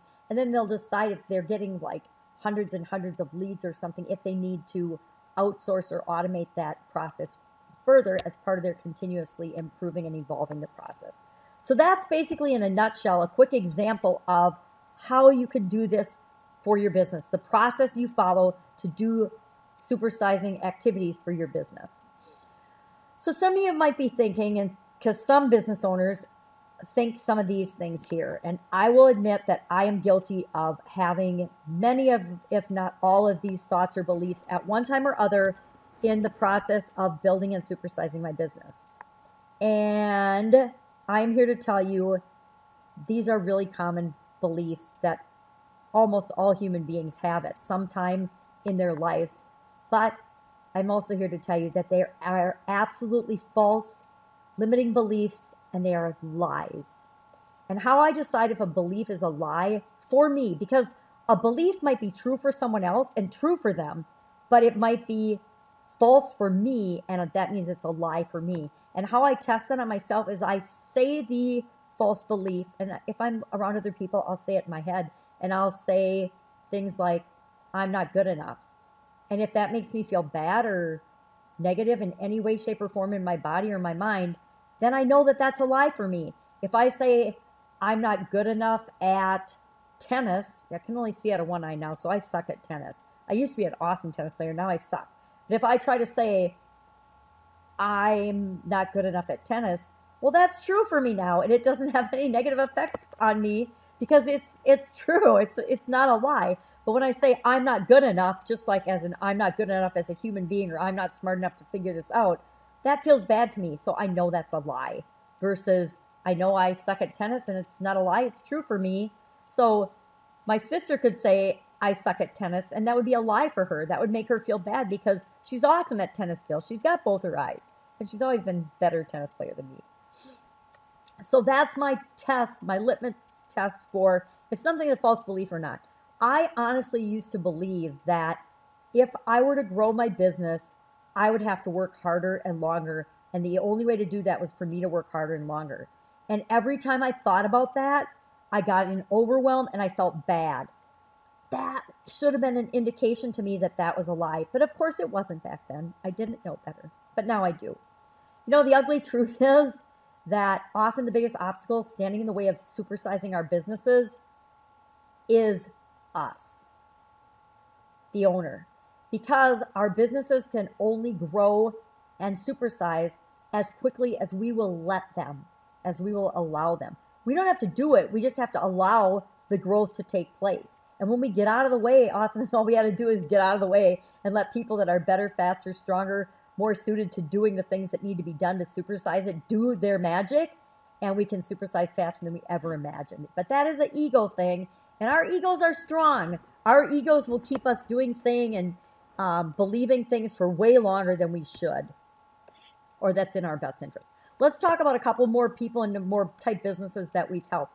Anybody listening, an author that wants to supersize their book sales and their book results and create an awesome business card or calling card for them and themselves as an author or speaker, perhaps? Well, we helped one author write and launch her book in less than 2 weeks. She'd been working on it for 5 years. She was also a speaker, but she'd been working on this book for 5 years and could never get it done. And we showed her how to optimize, supersize, and get that baby done and to the publisher in 2 weeks. She's a little excited about that. How about a dealership, like a car dealership?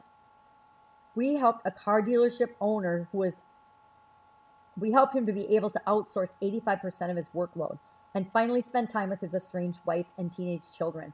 He credits this with saving his marriage and keeping his youngest son out of juvenile jail. Love, love, love this business and this story. And it was all because he checked his ego and got out of his own way. And by getting out of his own way, he realized he could outsource 85% of what he thought he had to do himself. And so instead of having to work all the time, 6 days a week, because he lived in an area where his dealership's only open 6 days a week, he found that he could actually rekindle and rebuild the relationships with the people that he loves and cares about the most. How about coaches and consultants? I work with a ton of coaches and consultants now. And I work with coaches and consultants who have been in business usually at least a year. It is a struggling profession, and it's an unnecessarily struggling profession. And it's a profession where a lot of the people know about limiting beliefs, but they still continue to struggle with their own limiting beliefs. One consultant, and this is a brand new story, I was working with a consultant, and she had been struggling for over a year, and she had gotten herself into the position where she had no income, no clients, and no income. And she was freaking out. She was living on a friend's couch. And when we took her from zero to, well, and some debt, actually, I won't share her debt here, but from zero to $11,597 her first month. She's on track now for about $30,000. Last month, she made over $25,000. This month, she'll make over $30,000. And she is her amazing, wonderful self. She has got the most unique, amazing ability to coach other people, and she just was in her own way. Another in her own way one. The truth is, if you can talk or think, then you can do this. If you can push a button and follow step-by-step instructions, you can do this for your business. This is supersizing your business is 90% process, 10% subjective and art. The 10% is the part that you bring and you need to bring, because there's infinite ways to build a business. There's infinite ways to supersize your business. And that's the 10%. That's the art part. But the steps needed, the process to go through, the science is objective. It is proven time and time again. If you go through these steps, if you do these things, you will succeed at supersizing your business. 90% of that is mapped out. And it's just you applying and actually doing the steps. That's the 10% that you need to bring. Anybody can bring 10%. Think about it right now. Are you capable of doing 10% of what you're doing right now? Well, of course you are, because right now you're doing 100%. What if you only had to do the 10% that was making 100% of the difference? Sign me up, right? So Supersize Business does 90% of the heavy lifting for you. And you can actually hire the rest if you want, although I contend that you need your wisdom in the process at some percentage. Now you know how to supersize your business without working yourself to death, right?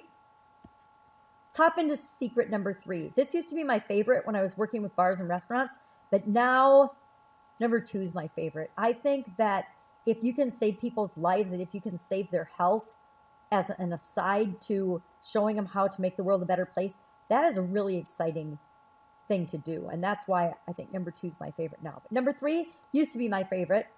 How to make competition irrelevant even in the most competitive industries and businesses. How many of you think right now you are in a cutthroat, really, really competitive industry?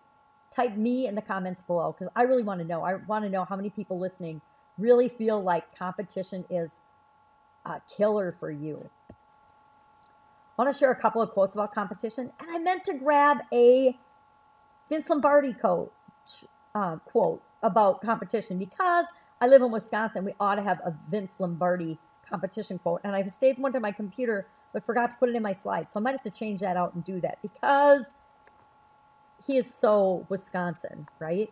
And even though I'm not a huge Packer fan, but that's because I don't care about football at all, I wanted to have one of his quotes. But I'm going to share in this secret a couple of my favorite competition quotes because I have a very different perspective on competition than I had back in the day when I was working in corporate America and just first starting out supersizing my business. And maybe it's because I've worked with so many businesses and so many incredible businesses right now at this point in my life that I've seen that everybody in every business can bring something amazing to the table. And there's ways to make competition absolutely irrelevant. Beating the competition is easy. Beating yourself is a never-ending commitment. Stop being afraid of what could go wrong and start being excited about what could go right. I love that. I love that philosophy. I love that belief. So you might be thinking, I don't know how to compete. There are so many new places opening up in my area all the time. I just don't know what to do. How is supersizing my business going to be giving me a competitive advantage? And I would just like to say Coke, Apple, I want to say Arc'teryx, but that's a more obscure brand. If you're not in the outdoor industry, you probably might not know of Arc'teryx, but you probably know of Patagonia, Mountain Hardwear, some of the top brands in that field, that industry, and it's competitive, right? Think Nike versus Adidas. Nike dominates, right? How is that? How is it that they have become Facebook? Let's think about Facebook. How about Oprah Winfrey?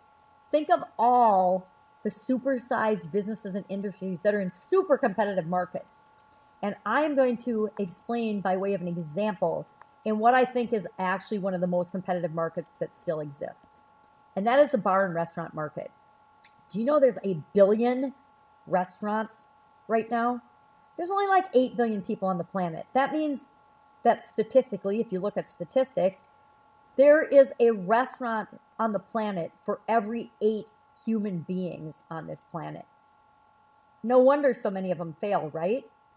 Well, I'm going to tell you a story about competition and why it's irrelevant, and I call it a tale of 2 bars, but really they were both bar-restaurant combos. And bar number 1 I've been associated with for a really long time. And bar number 1, for about 5 years, a little over 5 years, dominated the area that they are in. They were just the big dog, the number 1 go-to place in their area. And they loved it. They got a little complacent. They might have gotten a little cocky, I would say, and arrogant in the way they treated their customers and the way they dealt with business. And of course, it's a growing area. And whenever you have a growing area, more businesses and more competition come to town. And bar number 2, enter bar number 2, stage right. Bar number 2 bought an existing business, renovated it, did an incredible renovation, and started operating in bar number 1's town, same area as bar number 1. Depending on the size town you're in, it might be an area or it might be a city. You know what I'm talking about. And bar number 1's owner started freaking out. He started doing stuff that was hurting his business more than helping it. It was chasing people away and just bad things.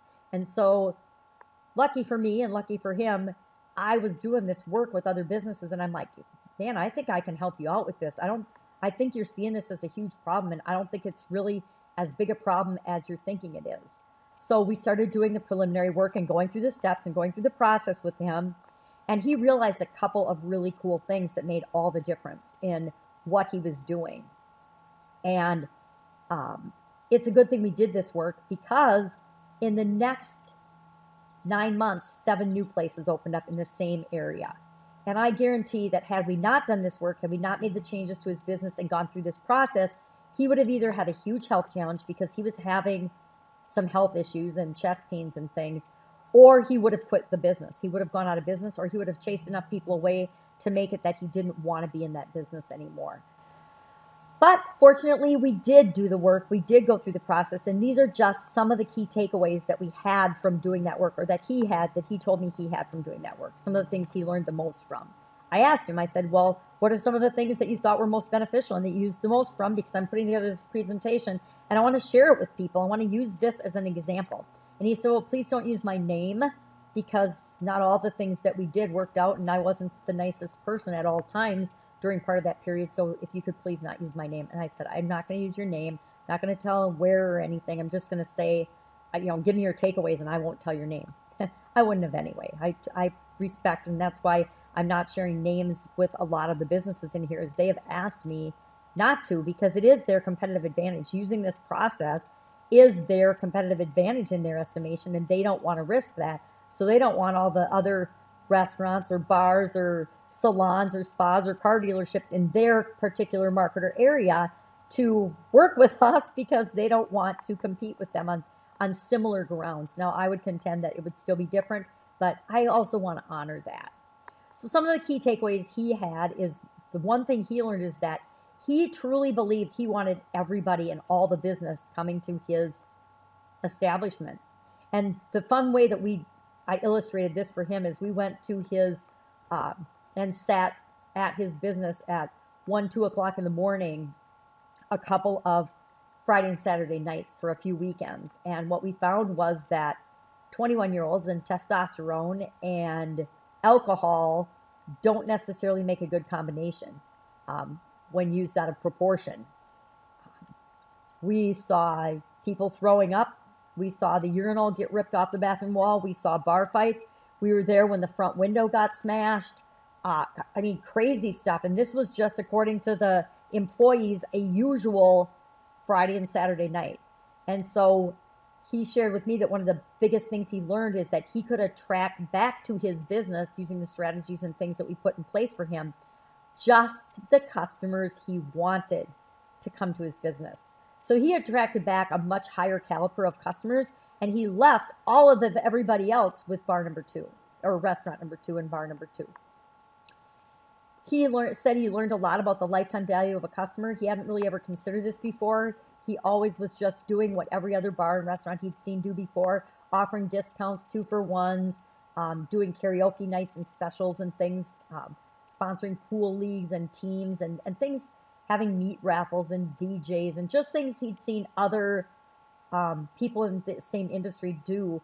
And what he learned through part of our work together was that there's a whole lot more to just getting people in the door. You want to get them coming back for more, and that there's ways you can automate and do that and delight people and build real relationships and loyalty with them, which led to the next thing he told me he really learned a lot from, and that was the whole concept of 1,000 true fans. You only really need 1,000 people for any business or endeavor that know, like, and trust you, and our true fans will come to you and pick you above anybody else first.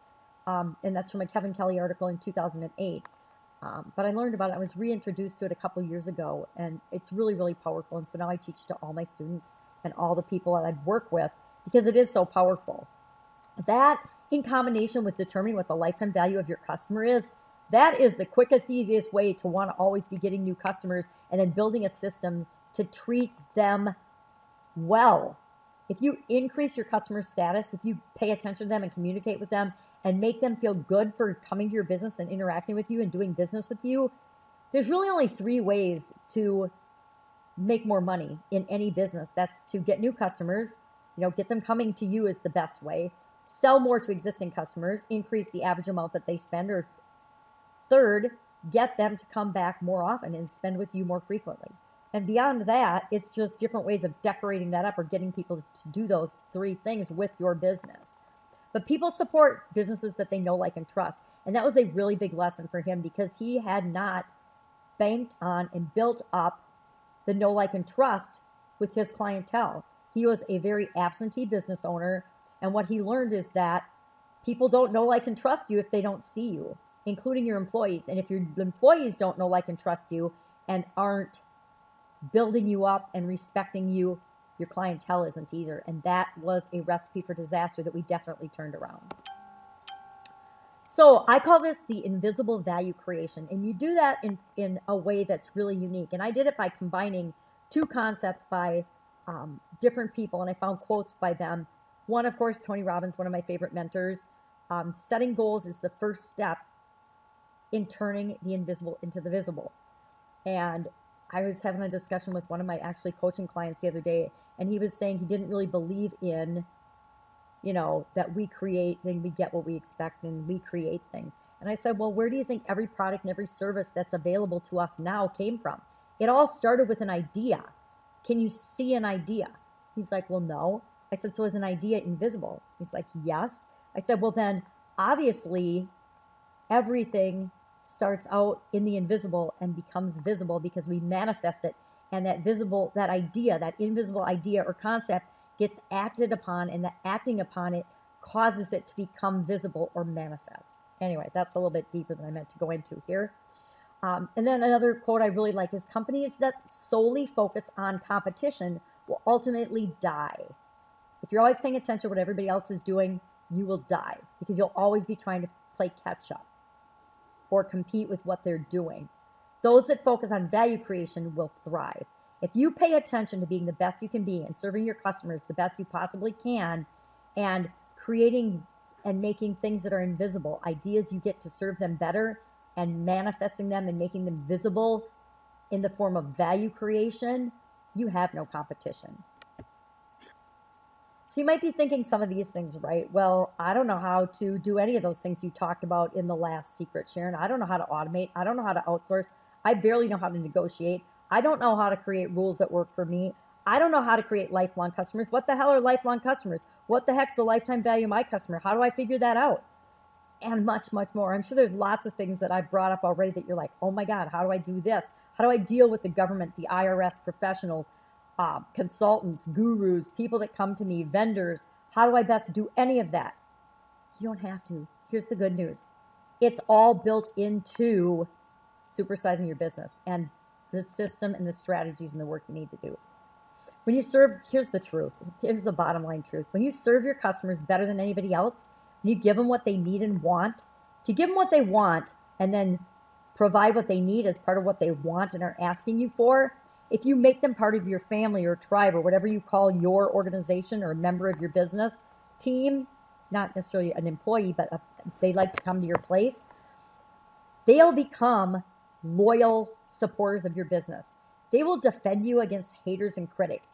They will protect you against government regulation and change. Politicians, they'll protect you against them. They will protect you against bank, venture capitalists, anybody that thinks they have you over a barrel. They won't. If you have your 1,000 true fans and if you have created systems and things that help your people increase their status for being associated with you, it's game over. So this is why I don't believe in competition. Henry Ford said, the competitor to be feared is the one who never bothers about you at all, but goes on making his own business better all the time. Of course, that's all about continuous improvement to me and focusing on what you do best and serving the people that you want to serve better and better and better in a continuously improving fashion. And you're your only competitor. You're the only competition for yourself. If you focus on beating your company's best, you can do anything. You're unstoppable. And an unstoppable business is a supersized business. Let's talk about a couple more businesses that we've worked with. Nail Salon added a recurring product that 3 times their sales in 90 days. They actually had to open another location. And yes, this is my nail salon, and those are nails I want, which is why I picked that picture. Restaurants, again, I've worked with a lot of restaurants and bars. This is just one owner that we helped to automate their customer handling. And they increased their profits in 48% in just 60 days. So just in 2 months, they increased their profits 48%. And that was just after 2 months. And I will have to check in with them and find out what their results are now. But I'm sure that they're continuing to improve. Retail. This is for an antique store, but any retail business. We've worked with lots and lots of different retail businesses as well. An antique boutique reduced their inventory by 63% and their overhead by 27% in 6 months. And part of why they reduced their inventory by 63% is they had a whole lot of shit that had to go, that was just never going to sell and wasn't going to turn over and was just costing them more to keep and maintain. And we got rid of that inventory and we replaced it with better inventory. And that had a huge impact on them. Manufacturing, this is another food manufacturer. They were able to reduce their waste by 39% in 67 days. If you can reduce your waste in a food company, it is huge in terms of costs and overhead.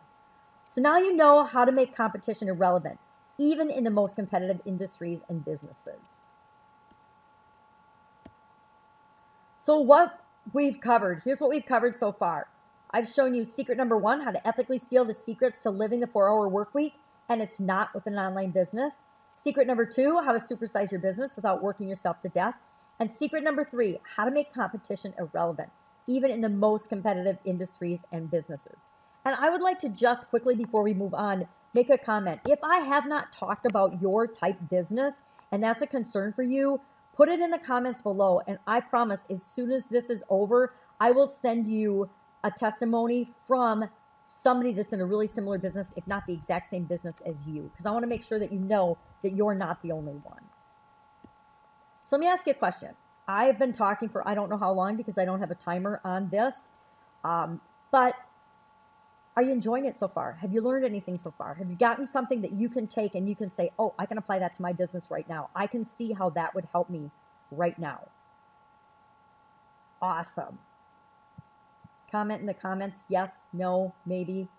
I'm going to do this. Pick out something that you've learned so far that you know can help your business to supersize. And again, supersize is what it means to you. Maybe you just want to make $10,000 more a month. Maybe you want to make $1 million a month. Maybe you want to make $1 million a day. Whatever it is for you. Now, obviously, since I've shared with you and we're on a webinar, the system that I use to help businesses supersize, I would like to make you a special offer. If you would like to see that, put in the comments below, yes, I'm ready to take it to the next level. In the Q&A box, just say I'm ready or something to that effect so I know that, yes, you want to see it. And if not, that's awesome too, because like I said, I'm working with customers one-on-one with this all the time, and I can continue to do that. But I also want to know that if this is something that would help your business, that you know that there's a way that you can do that. Getting some I'm ready, so I'm going to go ahead and move on. The first thing I'm going to say is I've got an application for this, and it's for a couple of different reasons. Some people are going to watch, and they're going to say, yeah, this looks awesome, but I do not want to do this. I want you to come in and do this for me. I want you and your team to do this for my business so I can supersize my business, and I don't have to learn or figure out any of it. If you want to do that, you can go ahead and go to this link and fill out the application right now. I also decided I am going to offer a very special assessment at the end as an order bump. And if you would like to be considered for that assessment, you'll also go here and fill out the application. But I'll tell you more about that later. But I didn't put the assessment in here in my slides. So I want to just tell you that that is an order bump and that will be available. I'm not going to offer that forever because it's at like a super duper reduced rate. So maybe you want to just take advantage of the assessment, or maybe you just want everything done for you. Either way, you'll go to this link and you'll fill out the application, because we don't work with just anybody. If you haven't been in business for a year, if you haven't gotten anything working for you, if you haven't figured anything out, if you haven't taken that leap of faith, I'm going to tell you, we're not going to work with you. We're just not going to. But I'd like to introduce, I am super excited to introduce Supersize Business Secrets, and it's set up as a masterclass for this time through, because I'm in the process, and I will share with you later, but I'm in the process of going from one-on-one consulting with organizations and big businesses to I want to create more of a group model so that it's more affordable for more businesses than the ones that we've been able to reach as a smaller business. This is my strategy to supersize my business because I am a product of my product. I do with my businesses what I'm teaching the businesses I do it with to do. If you understood that, you get bonus points. So here's what you're going to get with Supersize Your Business, the masterclass. Everything you need to supersize your business without working yourself to death. Everything we've talked about so far and so much more. I just brainstormed a list of some of the things that we cover and that I cover with my businesses one-on-one. And this is not by any means an inclusive list. It's just a few things that we talked about. I'm planning on a 6-week masterclass. You will be the inaugural group going through it, but I'm really thinking it's going to have to be more like 8. I don't think we can get done with it in 6 unless we pull all the 3 preliminary steps out and do that as pre-work and then launch into the weekly classes. I don't think we can do it. I think it's just too much material. But here's just a quick layout of what's included. All of the things that you've seen in this webinar so far, all of the steps, all the preliminary steps of supersizing your plan and supersizing your business. All of then identifying and mapping out the strategy that you're going to follow for your business. The strategy that makes the most sense right now for you to supersize your business in the fastest, quickest, easiest way possible. And you might have a primary strategy and a couple of secondary strategies. One thing that you know you're going to get the biggest bang for your buck right now, which means time, energy, and effort, and you're going to do that first, but you can also pull a couple of other smaller things along simultaneously.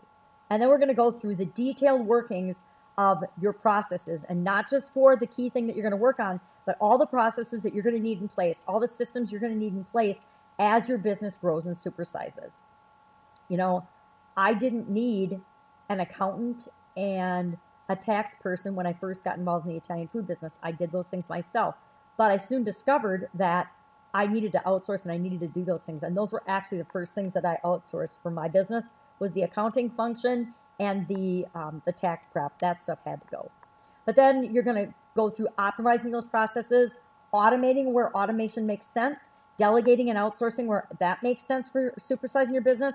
And then we're going to talk and we're going to spend a big portion on how do you know how you're doing? How do you audit it? How do you track it? What key performance indicators do you need to be looking at every single day?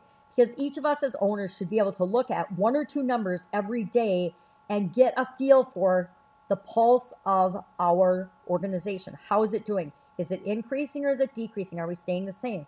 And if we're staying the same or decreasing, what are we going to do about it right now? We're not going to let it go even for a few days. We're going to say, okay, what's changed? What's happened? What's going on now? What are we going to do about it?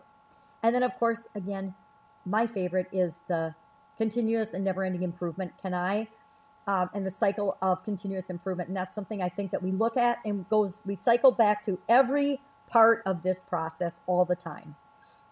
And then we also do that consciously on at least an annual basis.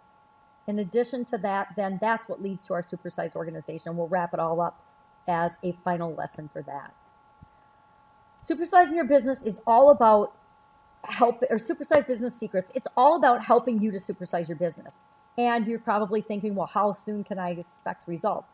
We have seen and heard back from customers that have had results in as little as 15 minutes after they've implemented something from the first lesson. How cool is that? How many other things have you tried that you got results in as little as 45 minutes? Not very many, right? I also am going to share that as a bonus, I'm going to offer attendance at a live event. It's going to be very limited, and there'll be very limited availability.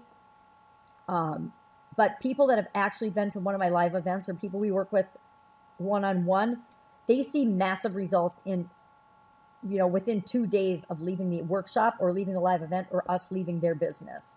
They just, as soon as they start implementing things, and it's not hard, it's not really strenuous on them, but they do it and they get results, massive results, immediately, almost immediately. 2 days is pretty much immediately, without working themselves to death or wasting money on shit that doesn't work. Because I don't tell them any shit that doesn't work.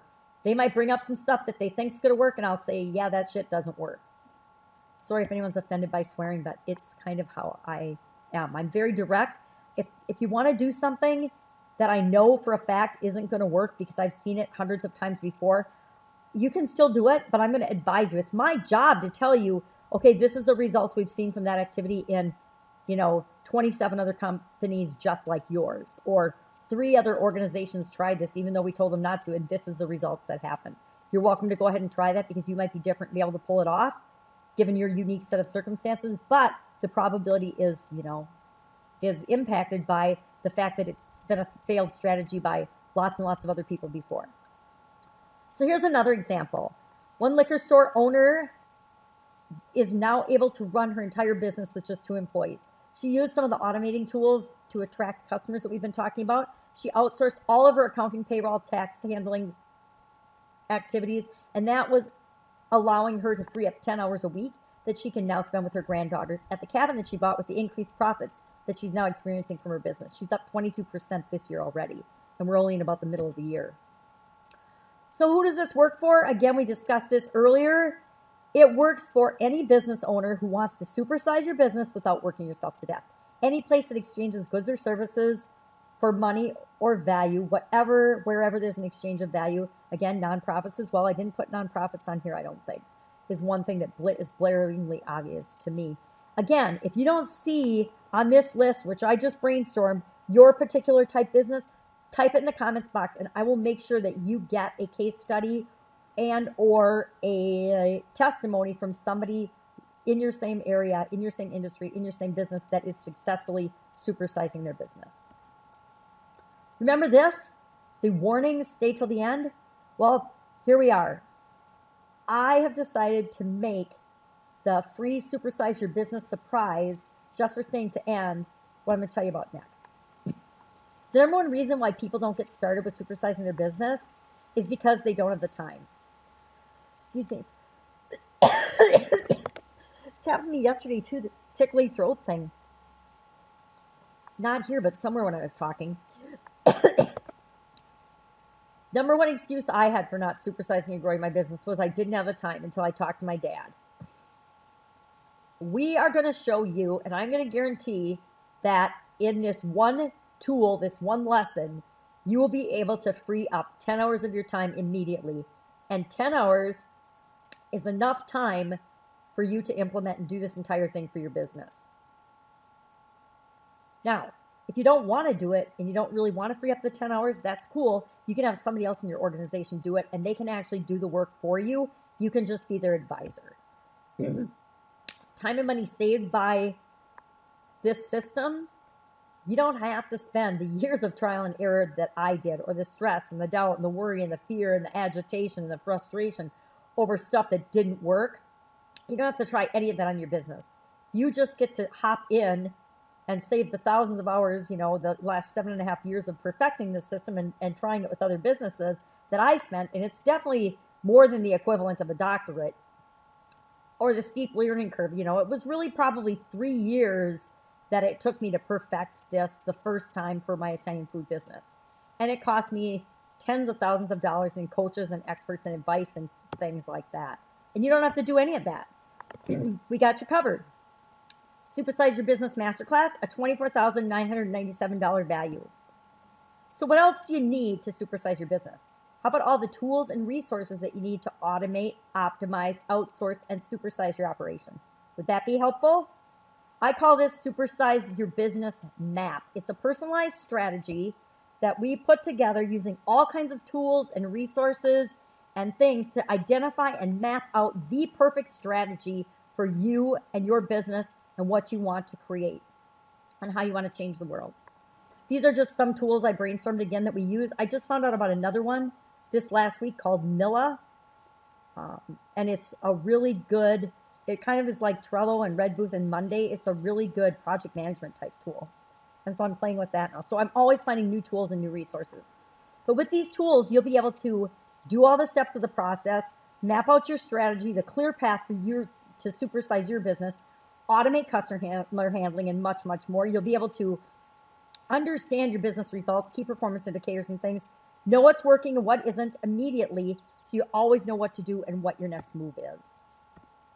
You'll also be able to get rid of a lot of things that you don't want in your business anymore. Things like having to work all the time, unnecessary expenses and service providers.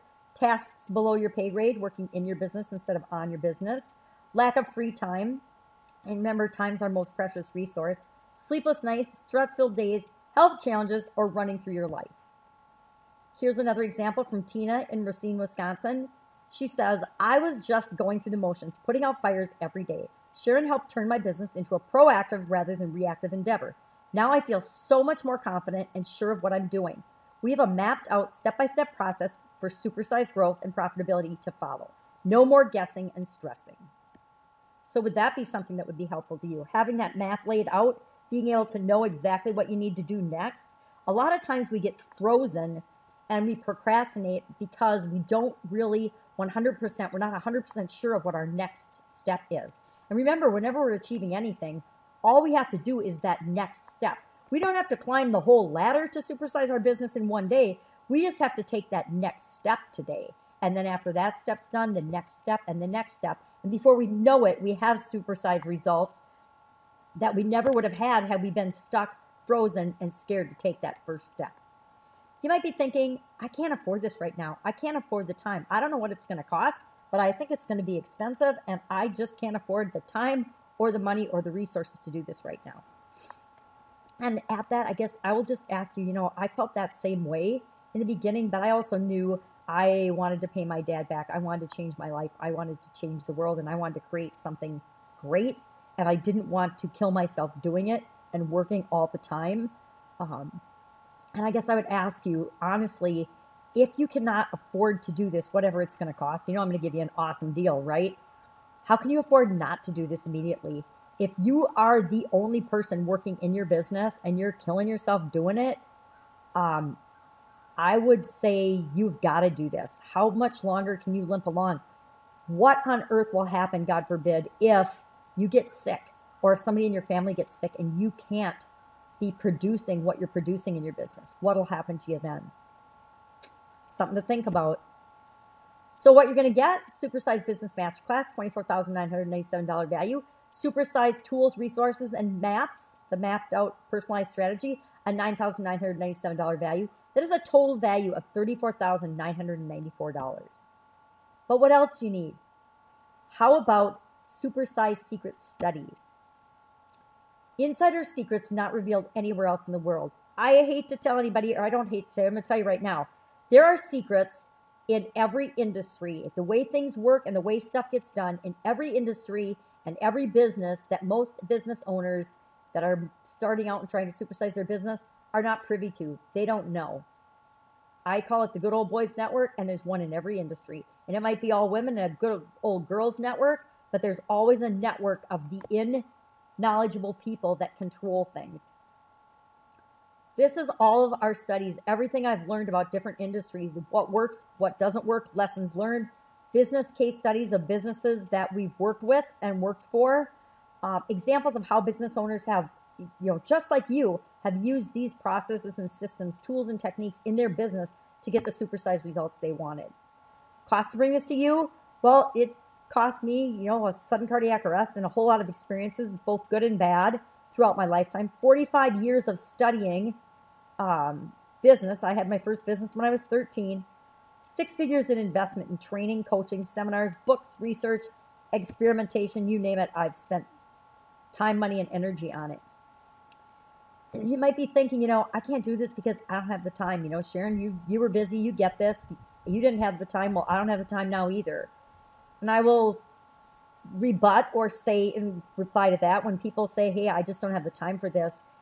I know that I haven't shown them enough value. I know I haven't shown them why this should be or would be or could be a good priority for them, because we all only have 24 hours in a day. Every single one of us. Time is the great equalizer. Money can buy a lot of things, but time is the same for all of us. Some people have more money than we do, and they can buy their way into things and into strategies and success and getting people to do things for them. Other people don't have the money, and so they need to invest their time.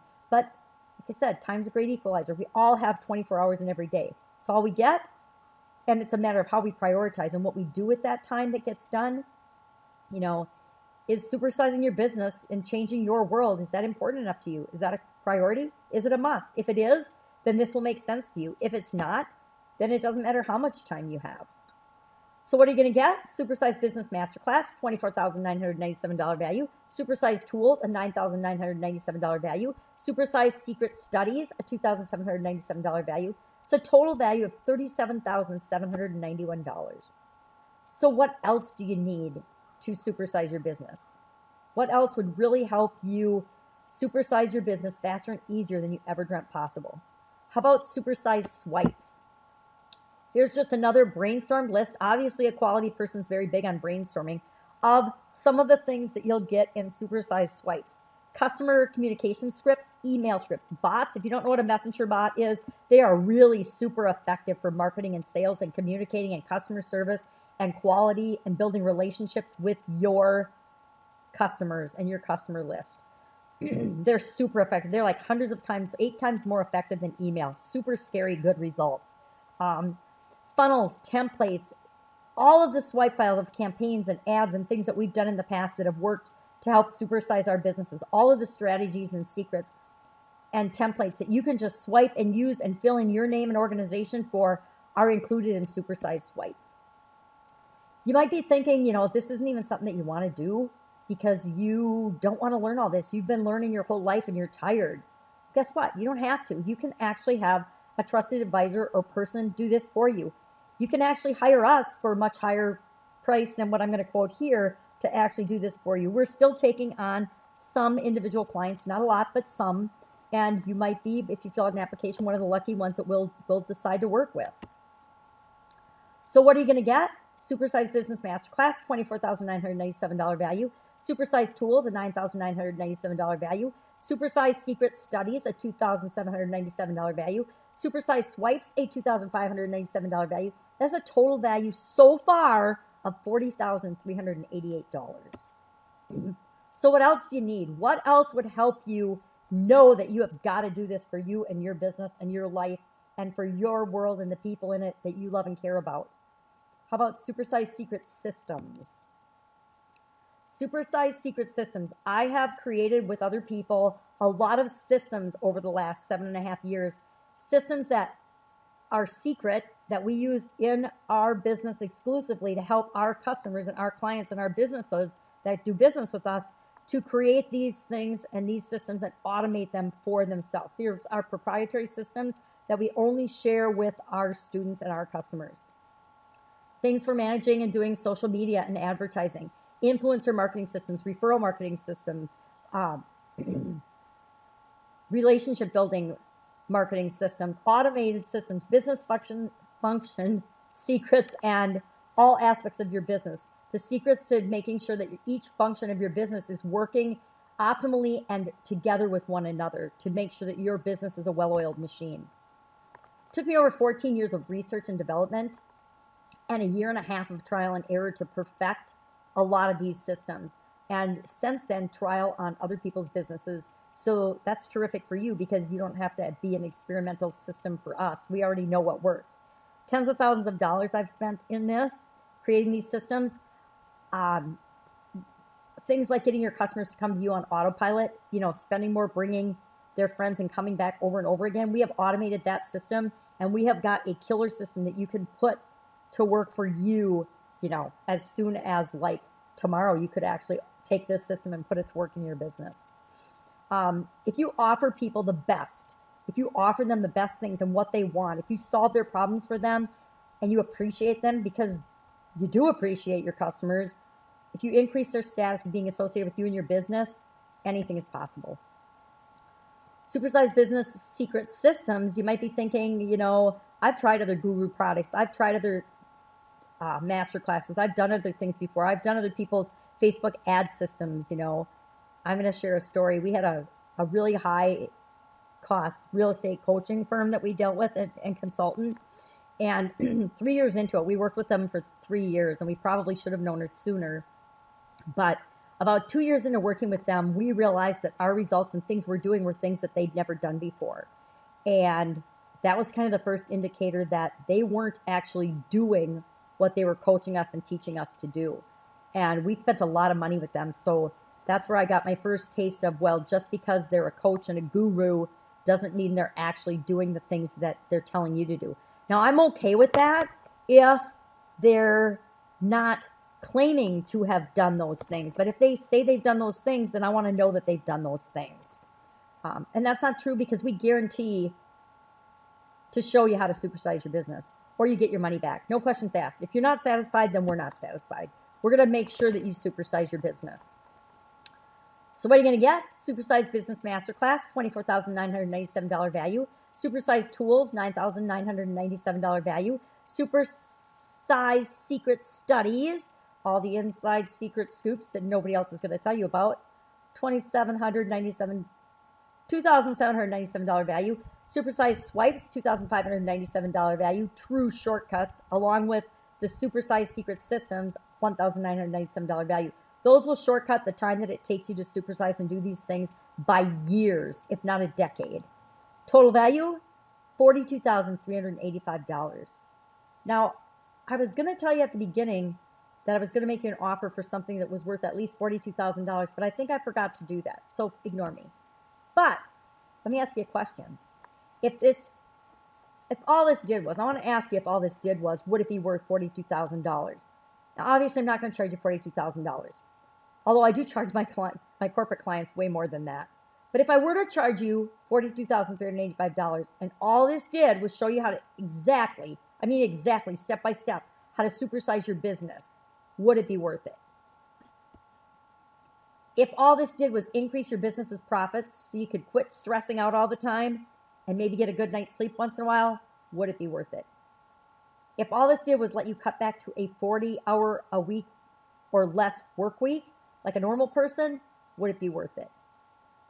All this did was reduce your expenses twice as much as the price so it pays for itself, would it be worth it? If all this did was give you back your life and your family again, would it be worth it? Like my car dealership friend. He told me he would have paid me $250,000 to get his life back. That is pretty cool. If all this did was reconnect you with the reason that you started your business in the first place, would it be worth it? The freedom and the reason that you left your job or started the business, whatever it is for you, would it be worth it? If all this did was free you from being a slave working in your business to the owner working on your business, would it be worth it? How about if all this did was allow you to hire or outsource the 2 key people you need most to supersize your results without costing your business any more money? Would it be worth it? Well, hell yes, it'd be worth it, because that means it's free, right? So again, what are you going to get? Supersize Business Masterclass, $24,997 value. Supersize Tools, $9,997 value. Supersize Secret Studies, a $2,797 value. Supersize Swipes, a $2,597 value. And Supersize Secret Systems, a $1,997. That is a total real-world value of way more than $42,385. Now, I had 2 choices. My first option was to go as cheap as possible and try to sell as many of these as possible, but there wasn't much incentive for me to really stack on the value. My second option requires a little bit higher investment on your part, but in exchange, I can devote more resources and guarantee your success. So what would it be worth to you? So if you're able to make your world better, what would that be worth to you? How about if you can supersize your business? What would that be worth to you? Supersize Your Business Secrets. I've shown you it's a $42,385 plus value. My corporate clients pay me between $80,000 and $250,000 to do this for them. And my regular beginning price, you can see on our website, is $25,000 to work with you to do this.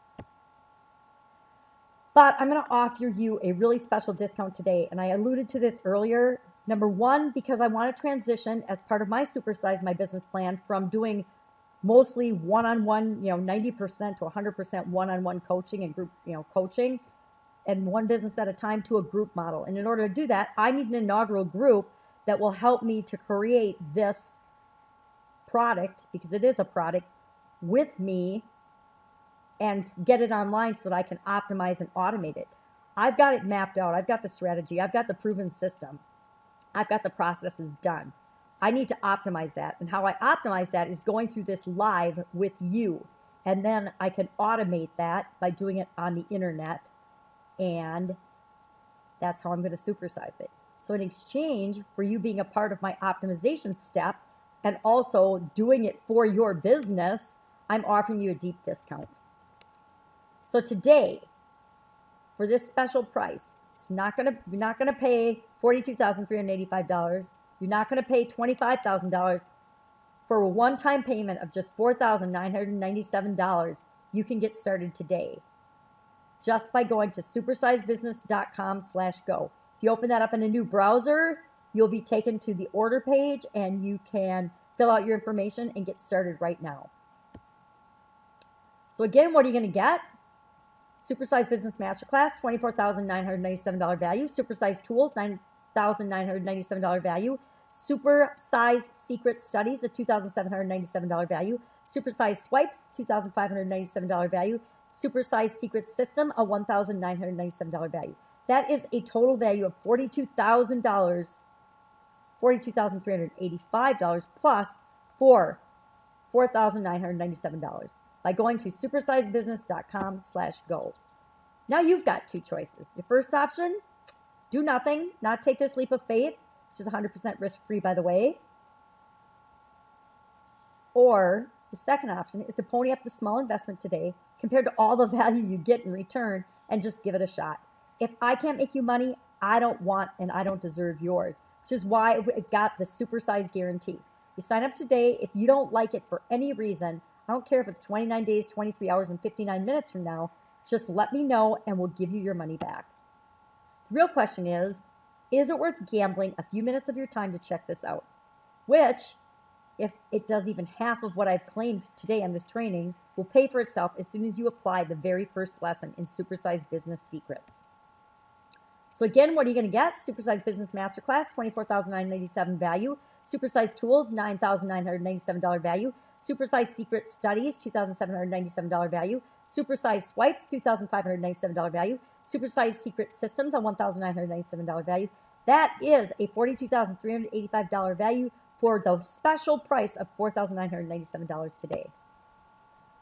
And as if this weren't amazing enough, already, for the first 10 fast action takers, I alluded to this before, I am doing a live workshop. It's going to be between 1 and 3 days. When the 10 people are determined, we'll decide this together. We'll get on a Zoom call and we'll talk about our businesses and what we need to accomplish and how we're going to accomplish this together. And I will walk you and take you by the hand, all of you, through this process as part of the price. But you have to be one of the first 10 fast action takers. This program is actually 40 years in the making. It's taken me 40 years to perfect this. And I have found in personal experience in other industries as well as this, that people I work with one-on-one and people that participate get at least double the results as anyone, and it's at least twice as fast as people that try to go through a process on their own. You know, you might be thinking you can't do this, you can't get even away from work one day, much less 1 to 3 days, or your place will fall apart. And I'm going to say, if that's you, you really need to be in this workshop because you need to get this done for your business now, as in yesterday. And you know, the easy way to get it done, the fastest way to get it done is to do it with us at this workshop. This is a $14,997 value. I've done a workshop like this before with 5 participants, and they each paid me $15,000. So this is a true real-world value of $14,997. And it's free to the first 10 people that join today. So what are you going to get? Supersize Business Masterclass, $24,997 value. Supersize Tools, $9,997 value. Supersize Secret Studies, $2,797 value. Supersize Swipes, $2,597 value. And Supersize Secret Systems, a $1,997 value. All that plus the $14,997 if you're one of the first 10 people to sign up now for $4,997. Wow. You can go ahead and apply. Remember, I mentioned you can apply if you want to work with us one-on-one at this address, or you can go right to the Go address, supersizeyourbusiness.com, Go, and get it right now. Also, bonus number 2, I want to throw in for anybody that joins in the pre-launch. I want to sweeten the deal a lot more. I am throwing in for anybody that joins the pre-launch my entire Pajama Gramma Expert Secrets Coaching Mastermind System. It's a $4,997 value. You could go to this website right now and you can see it there for $5,000, $4,997, and it is the course and coaching and mastermind that I take people through to learn all about Russell Brunson's expert secrets and how you apply that to your specific business and life. So what are you going to get? Supersize Business Masterclass, $24,997 value. Supersize Tools, a $9,997 value. Supersize Secret Studies, a $2,797 value. Supersize Swipes, a $2,597 value.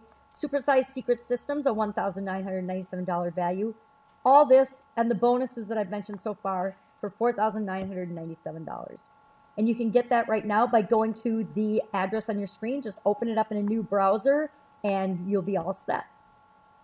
I wanted to add another bonus. Bonus number 3 is called Supersize Your Business. It's our closed Facebook group, and you can join there. Anybody who joins us today and throughout this promotion will get lifetime access to that group. That's where we do all of our testing and experiments and our cutting edge things with respect to supersizing our business. That's where I share ideas and test out different things and find out what other people think in their businesses and if it might work for their business or not. Again, just go to supersizebusiness.com/go. I'd like to stay on the line and answer some questions for you if you have them. I did also want to comment that I decided at the last minute to add an order bump, and for 1/4 the price, you can actually get us to do the assessment part, the front end part of the process for you, where we do the heavy lifting of the front part of the process to really speed you through the process. It is being offered at $2,497, under $2,500. That is our normal. We charge $20,000 at a minimum to do that for somebody else's business and to do that for you. And that's just the front end part. We charge $20,000 for the front end part of this, but you can get access to that now. Go ahead and stay on the line and I will answer some questions. If you don't get your questions answered, you can just type them in the questions box and I will answer them later. Or you can email me at support@supersizebusiness.com. That's support@supersizebusiness.com, and I will be glad to answer your questions. That's it. Thank you for joining me. Have an awesome day, and I will see you on the inside.